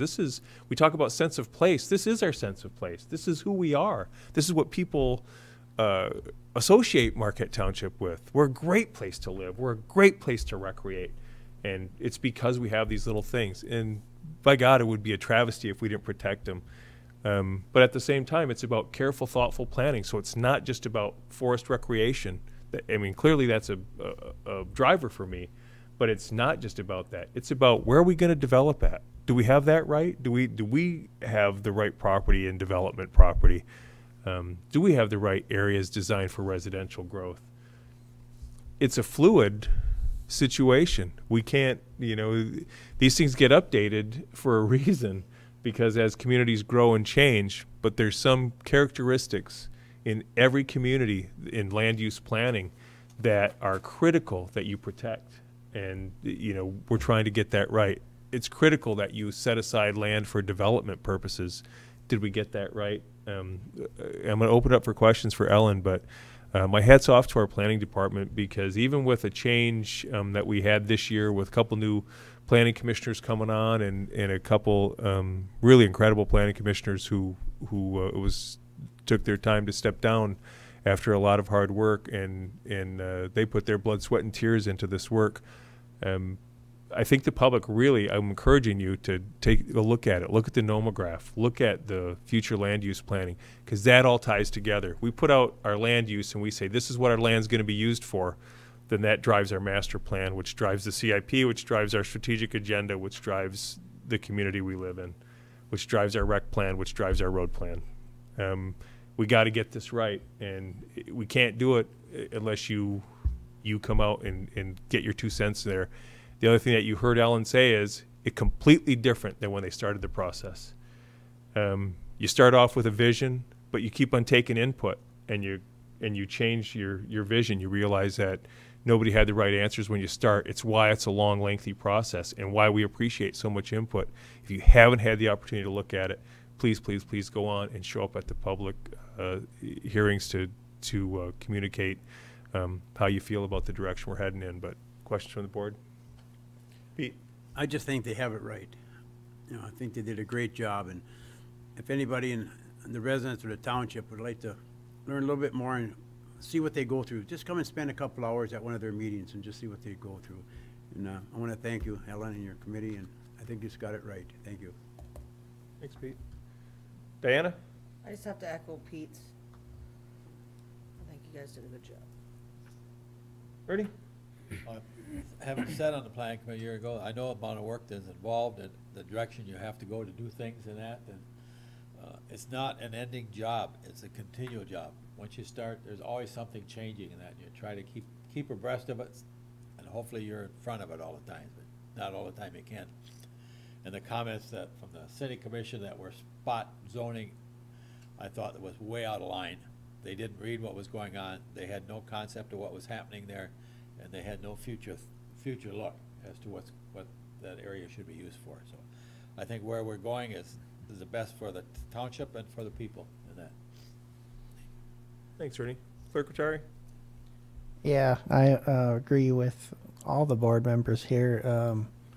I did attend, say, that last board planning commission meeting, and they did go over some things there on this property, and they cleared it up. It's not only the Heartwood; it's other properties too.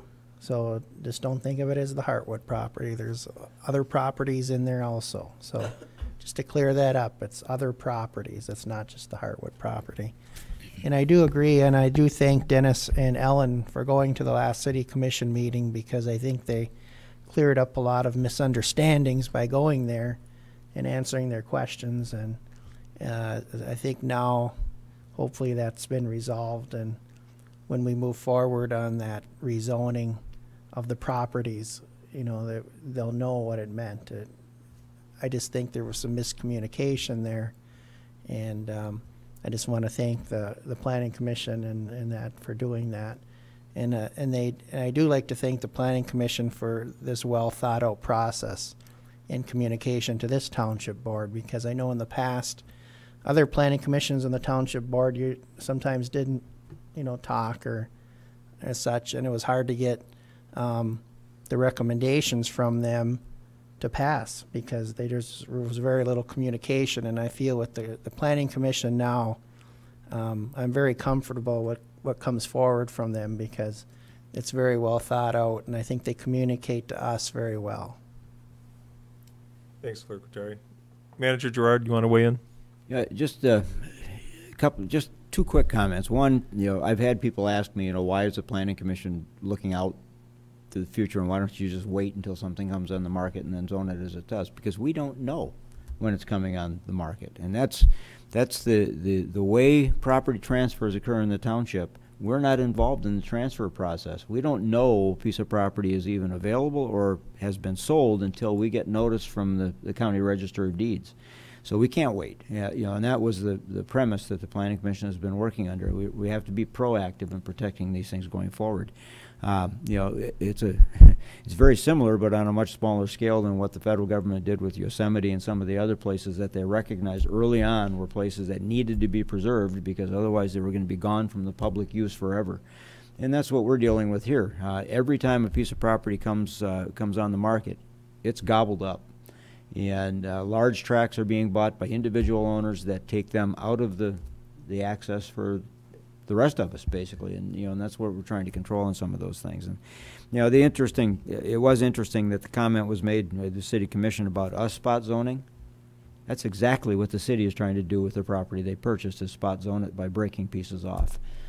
You know, so I mean, it's clearly there was a misunderstanding on their part of what our intention was.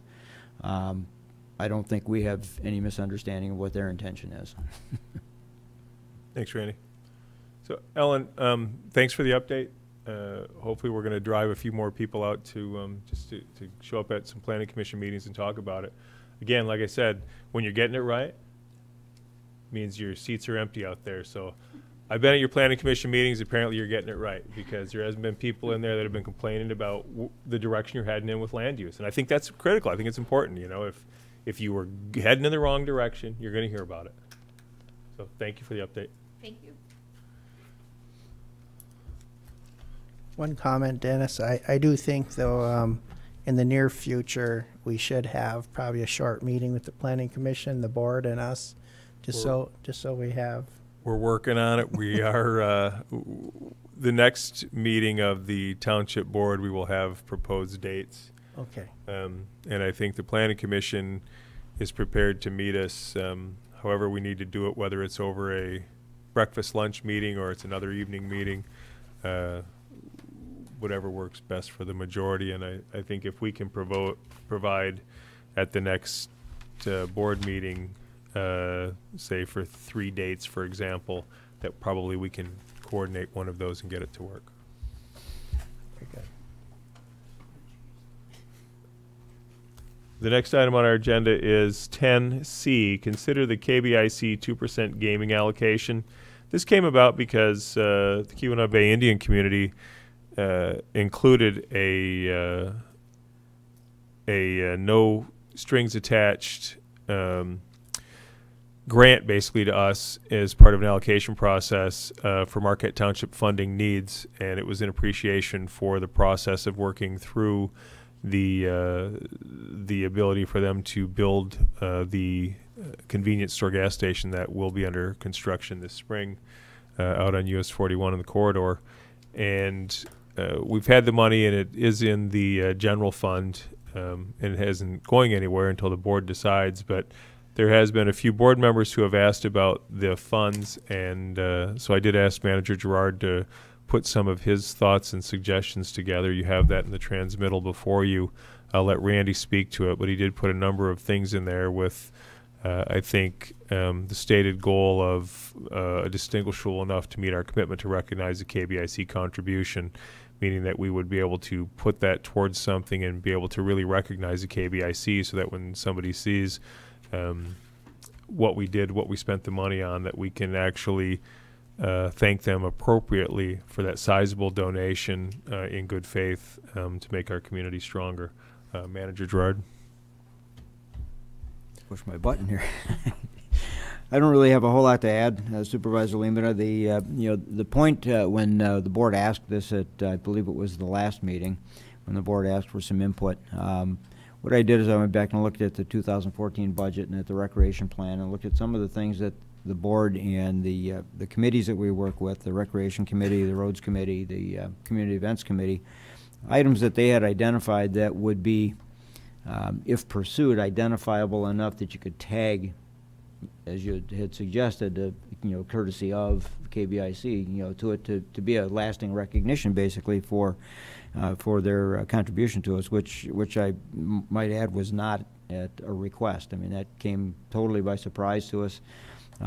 If board members will recall, we had a request from North Star Academy to do a letter of support for their request for funding for a program under the KBIC's 2% money, the money that comes from their gaming compact.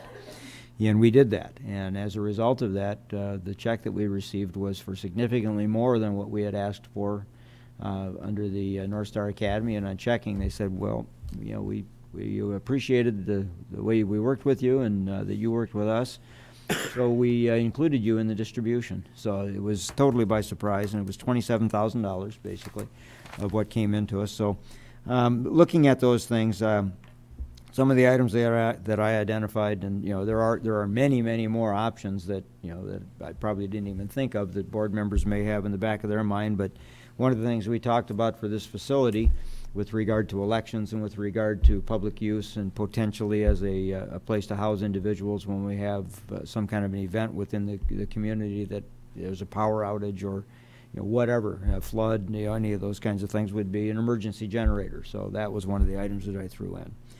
The other is recreational activities that we've been talking about. Some of them are very identifiable: the ice rink, the pavilion, some addition, specific addition like a batting cage or something like that to the ball field, the basketball court, the kiddie park. Those are very identifiable types of things that could have an identifier attached to it. Looking at some kind of a trail, a specific trail that is developed as a result of this in conjunction with the Schwemmwood Park development or the Honor Heritage Trail trailhead. And the other aspect, quite frankly, is as cash match for bigger money, in terms of a grant. So, those are just some of the concepts that I threw out, for thought, basically. There are other things, lighting, for instance, in a section of the community, or a specific road repair, that could be identified, or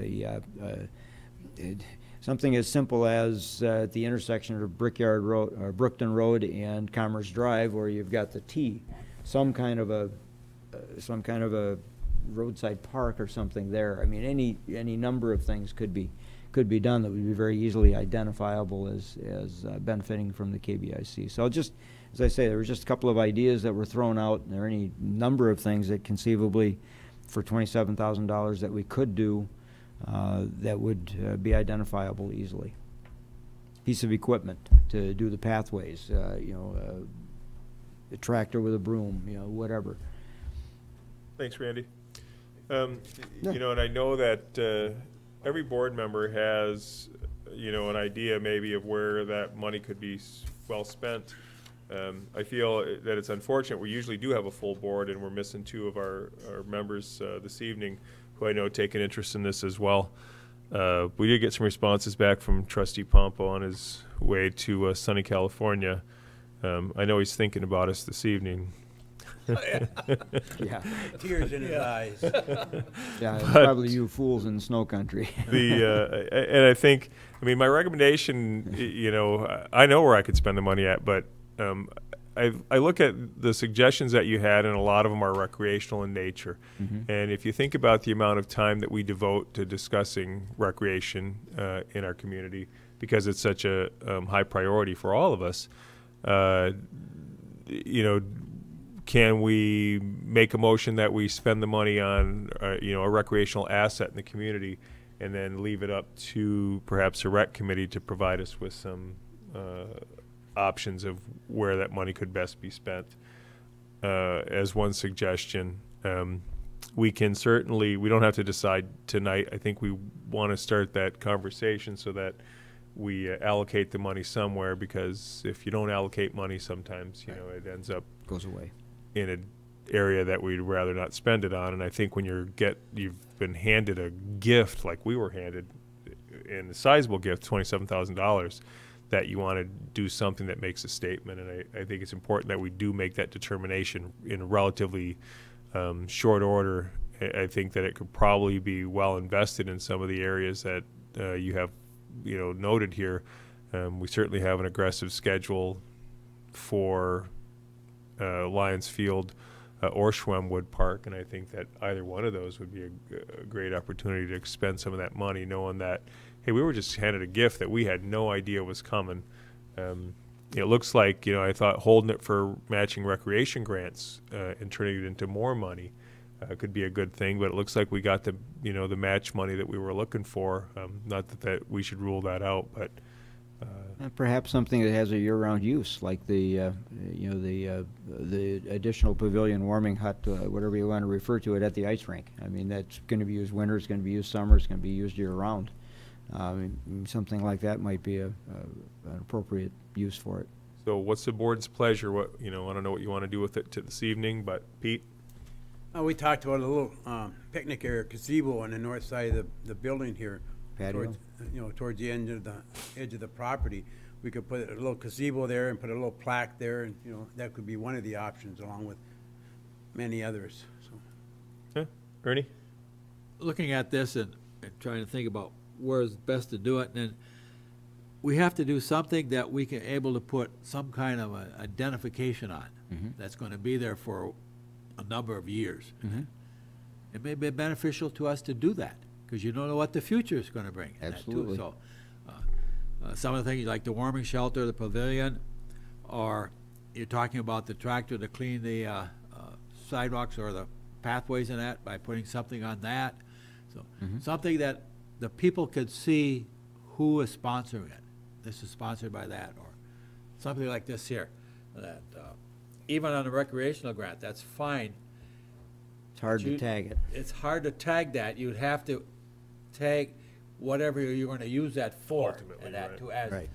they're part of that to doing it. So The funding for this project came from, yes, things like this here. That's what I'm looking for. Be able to put that tag on there. Something that's stationary. Something that's stationary that people know what's going on. So I don't have any ideas other than that at this point in time. Okay. Diana, what are your thoughts?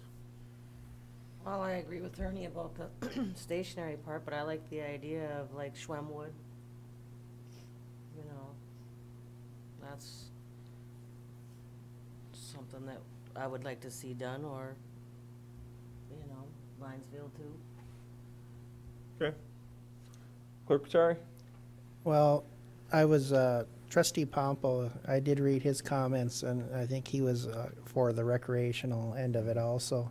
I agree with that. I think we should maybe do something at both of our parks, maybe one at Schwemmwood and one at Lions Field. Something that we can identify that'll be a long-lasting part of those parks. Like the ice rink, you know, maybe the boards or something is, you know, we buy the boards or something, and then you identify those as donated by whoever, and then maybe the warming area, or at the trailhead over at Schwemmwood Park, you know, put something there. So I think recreation is the way we're probably going to go with this money, and it probably will be good. I mean, we're not going to decide it tonight, but again, I do like probably the thought of having it go to the recreational committee, and then look for some, you know, maybe additional uses for it, and try to get the most bang for our buck out of that 27,000. Good advice. What's the board's pleasure? Do you want to make a motion and say that we're going to reserve the $27,000 for a recreational asset, or are you comfortable with leaving it in the general fund for now and know that we have to revisit it sometime within the next 30 to 60 days? Ernie? Why don't we formally ask the recreational committee for some suggestions on that, and let them come back to us some ideas to that. Let them think of, we've got some here, let's open it up to other areas so we can come up with that. I'm not making a motion, I'm just directing it to them and come back. Okay. Probably would be better if you made a motion, though. And then they would have a specific charge. They get the charge and put a date on it would be good. When do we want the information back? How much time you guys need? 2 weeks? 4 weeks? So I'm afraid if you say, hey, you guys want to spend $27,000, we might get a longer list than we started with. Next meeting. Go. Please.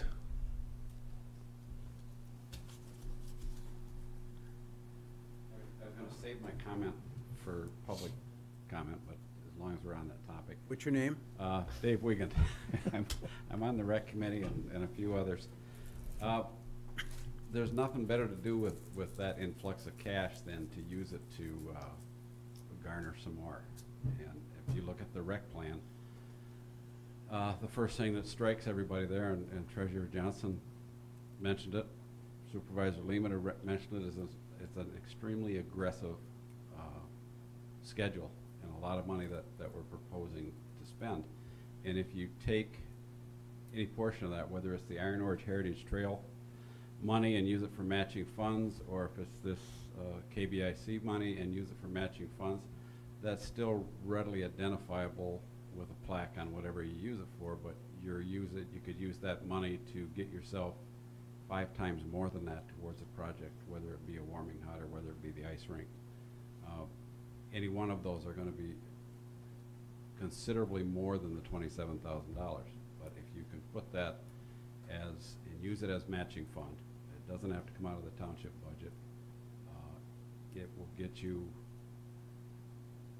$110,000, $15,000 worth of funds.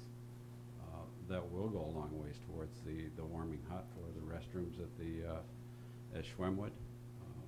And I would think that would be the best place, rather than just go out and buy something or spend the $27,000 on something that you can put a plaque on and say this came from the KBIC. It's something that you can put a plaque on that can suggest that whether you specific say the matching funds, or whether you just say in general that this facility was brought to you by MNRTF Trust Fund grant and matching funds supplied by the KBIC. I mean, you can still get their name on it, but you can make you can get a lot more money with that $27,000 than just the $27,000. Good comments. Thanks, Dave. I mean, we know that how important those matching funds can be in securing grants, and we have Mike Springer here this evening, who worked tirelessly on this Schwemmwood property purchase, and how important it was for us to have those matching grants. And it was an incredible amount of work to drive to get folks to donate to come up with that dollar amount. And we were kind of handed a gift here. So, I mean, I do appreciate your comments, because it is nice to be able to take $27,000 and turn it into $100,000 or more, and really make an impact in the community. And you're right, as far as affixing a plaque to it, this facility made possible by whoever the grant comes from, and matching funds grant from the KBIC, and it's a plaque that still recognizes them. So yeah, I appreciate the comments. Clerk Rattari, would you rather see it in a motion that we are reserving it for future use, or are we okay with leaving it in the general fund for now while we decide, and that we revisit it each meeting until we come up with a plan? Well, I think it should be reserved for that purpose. If it's left in the general fund as general, then it could get lost. I hope, it probably wouldn't, but if we reserved it as recreational funds, we know it's identifiable, and I know the board's been after that, looking for identifiable funds, so. Are we comfortable with a motion to reserve the $27,000 for recreational funding? I'll second that motion. I'd rather you made that motion. I'll make that motion. We use it for recreational. Reserve it for recreational funding? For recreational. We have motion and support. Any other comment, Pete? No, thank you. Diana? Board? The only thing it is, that's wide open, because recreation can be almost anything, so. Right. Looking at the recreation, still looking at the recreation committee for recommendation on it? But Yeah, we'd right still now, be happy to have a recommendation from the rec committee. But I think that has to be part of the motion, otherwise, we're just Specify. saving it for recreation. We're not asking for anyone for any information at this point. What's your pleasure, Pete? It was your motion. You want to amend it to We'll amend it how would you word it right? to include the recommendations from the rec committee? To pick out one of the recommendations from the rec committee and use it for recreation with a plaque and stuff like that. I would much rather have them to bring back a number of recommendations and let us take a look at it and Sure. then discuss it that too. So, They will do it. so Pete, your motion would read that we reserve the $27,000 for recreational purposes as recommended from the Recreation Committee. Correct. Is that okay, Trustee Truscott? Okay. If there's no other discussion, we have a motion on the table to what he said. All those in favor? Aye. All those opposed? That motion passes. Thank you. And thank you to the KBIC for the fantastic gift. Next item on our agenda is the manager's report. Manager Gerard. Very brief. Actually, I really don't have anything to add to my manager's report other than just to follow up to the comments earlier about the freeze up and the situations that we've had. We've had very, very good luck. I shouldn't say luck, a lot of it was planning. Back in the prior freeze in 94, 95, and then again in 2007, the Public Works Department, in responding to some of the freeze-ups that we had, put the pipes down lower, or they insulated the pipes as they were working on them. So we have not had that freeze-up issue anywhere near as severely as our neighbors in multiple directions have had. The primary issues that we've had so far have been, as Treasurer Johnson alluded to, was the sewer break in his front yard, in essence, and basically that was a 4-inch pressure main that broke, and that break alone ate up 73 hours of overtime to get that back in service, because those are the kinds of things that as you mentioned, you really can't wait to fix those. And we've talked about this in the past. When those breaks occur, they have to be jumped on right away. The weather conditions were terrible. They had to get through almost 5 feet of frost. I think it's closer to 6 feet of frost to get down to the pipe. So we had almost our entire crew there for the bulk of the day. I also had to go out and get some additional equipment. But that was the most severe that we've had so far. We have had a couple of minor freeze-ups. Probably noted one near the laundromat on US 41 for the better part of a weekend that it took to get that thawed. The folks had shut the water down and closed the building up for the weekend, and it was sub-zero, so that when they showed up, that had been frozen, but that was cleared, did not break. We've not had any water main breaks. We do have, right now, we've got about 50 residences, plus or minus a couple. I don't know what happened today, but we're getting 2 or 3 a day, basically, that are calling that their water is frozen. They go thaw them, and then put them on let run.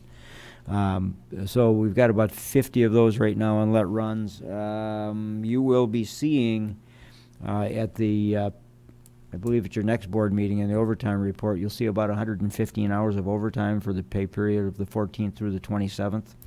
As you'll recall, that was serious sub-zero weather. That is all related, for the most part, 105 of those hours are related directly to thaws, responding to frozen pipes and thawing folks out and getting them on let runs.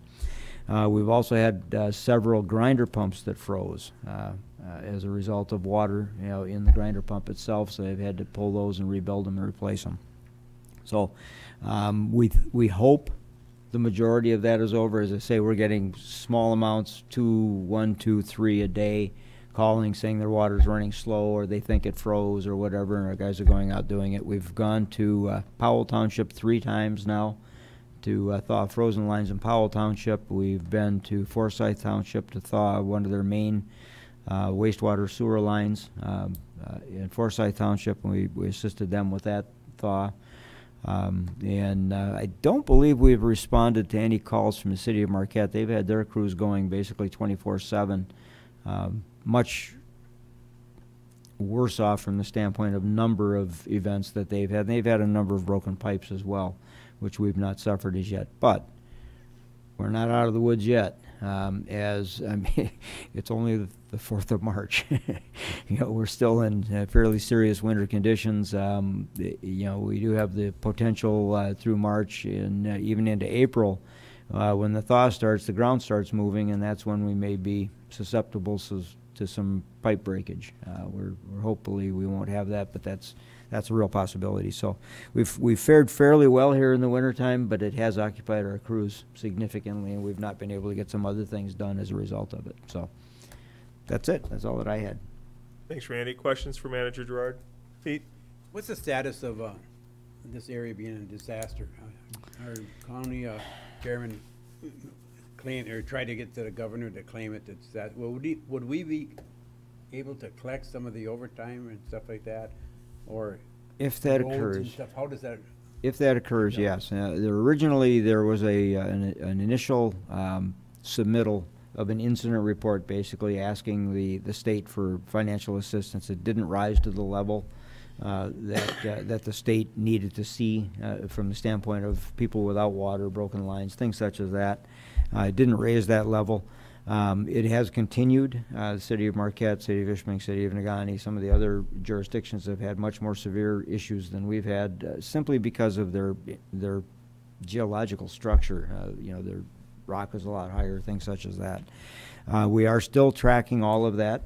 We are, as well as all the neighboring communities. We're reporting it weekly to the county's emergency services director, and we are working towards submitting a FEMA request through the feds for this region. If that is successful, we'll be reimbursed for all of our expenses. Would we do anything differently after seeing, like, in front of Ernie's house? It's a fairly newer area. What's down there now? How to do it any different? Do we go deeper? Would we insulate it more or anything like that? Are they coming up with any ideas? That was the result of a questionable joint. Okay. It wasn't a failure of the pipe. It was a joint in the pipe that failed, and there's some suspicion that when that was done, it wasn't done by us. It was done by a contractor. That the joint was probably wouldn't have passed inspection.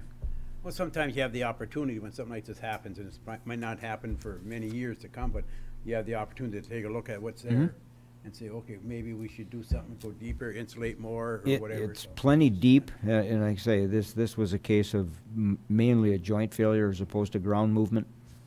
I don't know if Treasurer Johnson wants to comment on it.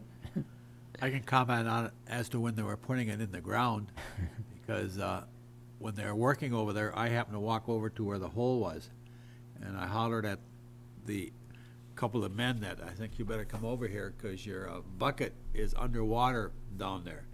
There was so much water coming in, and they said there's no water in the area, so they come out and took one look at it. We don't have a pump, we don't have anything, and it was just chaos from that point on. When was that, Ernie? 91, when they put the sewer in. Yeah. And it was a mess, and they had I don't know how many truckloads of gravel they put in both ways, north, east and west of me, digging it down and cleaning it all out. So they were working in mud and water, Yeah. putting all this in. So who knows what happened down there too, so. Yeah, but it was a joint, so, I mean, it's, you know, it wasn't that the ground moved as yet. We haven't seen any ground movement as yet, and that usually doesn't happen until the thaw starts. Any other questions for Manager Gerard, the manager's report? Seeing none, we will close and move to public comment. Now we'll close public, oh. Dave Wigan, 350 Brookton Road. Is that mic on? Yeah, it is. It is, yeah. I can't hear very well. I got my one comment in about the plaque and all that, but I need to make another comment about Lions Field. I know there's been some discussion about changing ice rink sizes or basketball court sizes and putting more than one sheet of ice in there. And I would hope the board would keep in mind of what the intention of Lions Field was. It was to provide recreation for the community, and you can't, the intention that the rec committee went through when we did the conceptual drawing is to make sure that there was enough different activities in that park to answer everybody's needs. And I don't know how we could fit any more in there at this point. It is a relatively small park, but you've got a tennis court, you've got a pavilion, a ball field, a basketball court, horseshoe pits, batting cages, ice rinks, walking paths with picnic tables and barbecues, and a concept drawing along with the kiddie park. I just don't know how much more you could put in there, and if you start changing things, and we had moved the basketball court and the ice rink many different directions before we settled on where it was, and that's where you could get the most recreational activities of that varying activities in the Lions Field. And I can appreciate a need to put in 2 ice surfaces, but that only addresses one activity group, and it doesn't address the whole community. And it's Planner McCarthy keeps saying it's for 56% of our population is, and I think we need to provide them with a full range of activities. And I would hope we'd consider that before we start moving around too much. Thanks. Good comments, thank you, Dave.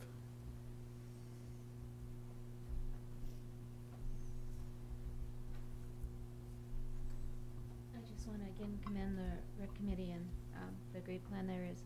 And to mention, you were talking about earlier in your meeting about the importance of making planning and planning for land purchases. And you remember that in the master plan that we did suggest that as an annual budget line, that money be set aside for recreational land purchases, because if this precious land becomes available, or maybe some things that we don't have on the map right now, but you know are in commercial forests, it will be a very, very small window of opportunity to purchase it.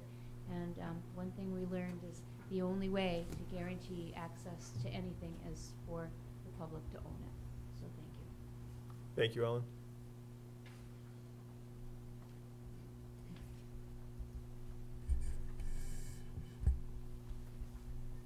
Mike Springer, Eagles Nest Road. I'm here to thank you on behalf of the rec committee. First of all, for supporting the rec plan and passing that, and also for the funds that you're allocating for the recreation to the recreation community to use to apply for grants. And so that brings me to this point. In your mailboxes today, Andra put these documents. Hopefully everybody has these. And the point of this is, first of all, you're going to notice there's an intent for recreation grant projects. That's the first one. And this is what we call a small development grant, that we're definitely going to apply for that one. We've actually started the process online. It's an online application. With that, it comes to $49,600, the total, and we would be responsible for $13,000. That would be the small grant. Recently, because of this letter, and Jason McCarthy shared this with you, and I want to thank Jason McCarthy because he's been working with the Iron Ore Heritage Trail on this. But this is the letter from the authority allocating $25,000 for us to use towards working on the trailhead. So with that in mind, we're considering applying for a larger grant. We can actually, I believe we can apply for both grants at the same time and indicate which one is our priority. This grant, it would use the $25,000, $25,100, and it would allow us to spend $96,200. So that's, the state would be providing $71,100 towards the development of the trailhead. Now, the reason I'm bringing this up tonight is that at your next meeting, oh, there's one other document in here I want to point out too, is the Passport Grant Program. We were talking about maybe where can some of that $27,000 go. We're also applying for a passport grant for Lions Field, emphasis on the Kitty Park area. We want to make it multi-generational. We want to have ADA or above ADA standards, accessibility from 2 parking spaces that would be ADA, and it would allow them access by wheelchair or whatever device they're using to get into the multi-generational Kitty Park. So that is what our plan is. So right now we have 2 that we're applying for. The rec committee is going to meet on the 11th of this month. We're going to have a short special meeting to consider applying for a third, this larger one, now that we have the $25,000 from Iron Ore Recreation Authority. But why it's so important that the board hears this and hopefully you consider it a first reading is because at your March 18th meeting, we will need a resolution supporting the grants that we are applying for. So at that time, we should have all the grant information to you prior. I hope to get it to Randy prior to you getting your packet. But you should have all the information for your March 18th meeting. Now on March 12th, the Planning Commission is going to have a public input session, and that will be to hear from the public on these grants. And this has already been notified, the public has been notified. Jason McCarthy made sure that it went out, I believe, first thing this week. So, so we have the meeting on the 18th here with the board, the meeting with the Planning Commission on the 12th, and the Rec Committee will finalize everything at their meeting on the 11th. So once again, thank you for your support, and please put us on the agenda for the 18th. Thank you, Mike. Good comments. Appreciate it. Anyone else? Seeing none, I will close public comment. There is no forum discussion this evening, and additional comments from board members. Diana? Nothing. Ernie? No. Really? Pete? Just a question for Manager Gerard. Is a intersection of Commerce and 41, the walkway there, and also Warner Street, the walkway over there, about being plowed and that. We have to buy one, a plow for that or something. We're out on bids right now for equipment. They're due back by the 15th of March. And yeah, we've tried to keep that open using our loader and using our truck, but it's a little difficult, particularly at the crossing. But quite honestly, on Warner, on the pathway on Warner, the problem we have there is that if we push the snow one way, it's in people's yards. If we push the snow yards and drives, if we push it the other way, it's in the road, which is illegal. So we've got some difficulty there. We really need something with a blower, and we've just not found the right piece of equipment as yet for that.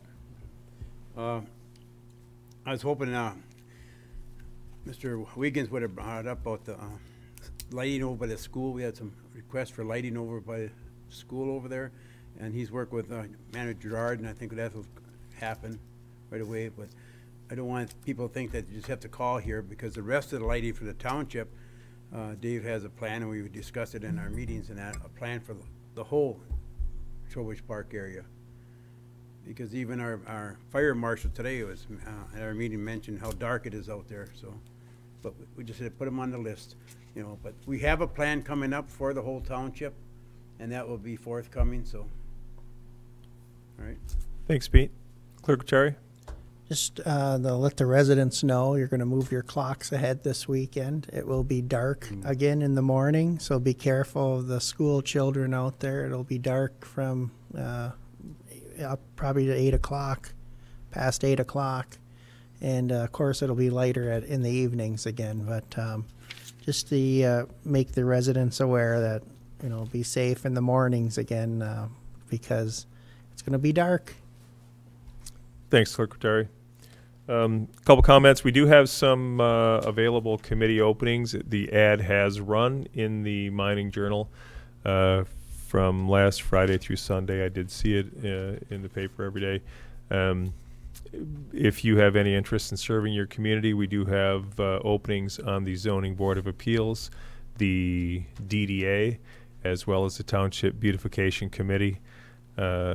If you have another interest, I'm sure we would be happy to steer you into another committee if one of those doesn't fit you. But one of the things that you saw us talk about this evening was a lot about the Ad Hoc Recreation Committee and our recreation plan and how much community input we've had. All of those things were brought about and were conceived because of the incredible amount of volunteerism that we are lucky enough to enjoy here in Marquette Charter Township. Some of you have unique talents that we haven't been able to tap into yet, and I understand busy lifestyles, but I would encourage you to just consider donating some of your considerable time and talents, just a small portion of it, to make this a better place to live, work, and play. We do have these openings. If it's not one of the ones you're interested in, other openings come up from time to time. You can get an application here at the Township Hall on 1000 Commerce Drive, or you can go to marquettetownship.org and download the application. I would strongly encourage you to make your community a better place to live in, and I'm certainly, if you're looking at me right now on TV, I'm talking to you. Come on down and fill out an application. I'm sure we can find a spot for you, and you never know what your talents will make a difference in your community. The other thing is just a brief update. As you know, we have been fighting with the Michigan Tax Tribunal on interpretation of valuation of various commercial properties in the township. They have a theory that a $10 million store should be taxed as if it's worth $3 million blighted property. We disagree. We have taken that all the way to the Court of Appeals, and we were notified this week from legal counsel that we do have a court date. April 8th, we will be delivering our arguments in front of the Court of Appeals. We're looking very much forward to a swift resolution to this process, one way or the other, so that we know what we're operating with from a revenue standpoint. Of course, we believe we will prevail. It's been a long process. An update, to all of the Michigan Tax Tribunal cases, we have invested about $244,000 of township funds so far to defend ourselves with the Tax Tribunal, and a lot of those we don't have an option on because of the way they interpret the rules, and someone challenges it, we're required to pay for an appraisal of that property to bring with us to the Tax Tribunal, and then they use completely different rules to decide a valuation of that property. So we continue to pursue legislative solutions. We will continue to pursue those. Both Representative Keeval and Senator Casperson have attempted to introduce the legislation. The legislation stuck in committee and will not come out as it was introduced, but we are attacking it from various different angles. There is another senator who has convened a group that includes legal counsel for us, has been very active in it as we try to work through a solution so that we can stop, and it's not just us, it's townships and cities across the state of Michigan, but we can stop spending money on appraisals and legal fees and try to handle this so that, as we sit here and talk about how awesome it is to be able to spend $27,000 on recreation, imagine what we could have done with $244,000. We need a legislative fix, or we need a Court of Appeals opinion so that we can move forward and stop having to spend good money after bad while we battle through this. They just need to make the rules clear, make sure we're all playing on the same page. If they even that up, that will save us and every other municipality an incredible amount of money that then we can funnel back to residents either through lower taxes, lower user fees or expanded opportunities. That's it. Thanks. I would entertain one last motion this evening. Dennis, I just want to make one comment. Through tonight's paper, there was the city forms a panel to pitch for the hospital, and after listening to all the different committees tonight, we have made that pitch through our planning commission, through the recreation, through the lands or public works. So we are ready for anything that they might bring, because we have the water, we got the sewer, we got the fire protection. So our panel's been working for years to get this right. We are very much in the running for consideration of the Duke Life Point facility. We have worked diligently with the site consultants. We've provided them with everything they've asked for and more. We continue to reach out to them. I would say that all things being equal, I'm partial to our sites, clearly, but I've said it before and I'll say it again. The fact that we have an entity willing to invest $290 million in our area, whether it ultimately ends up in the city of Marquette or Marquette Township or somewhere else, is incredible. It's good for all of us to be able to have that in our area. We certainly put our best foot forward, and you know, we are definitely in the running for that, and we look forward to seeing where that ends up sometime later this year. I move to adjourn. Second.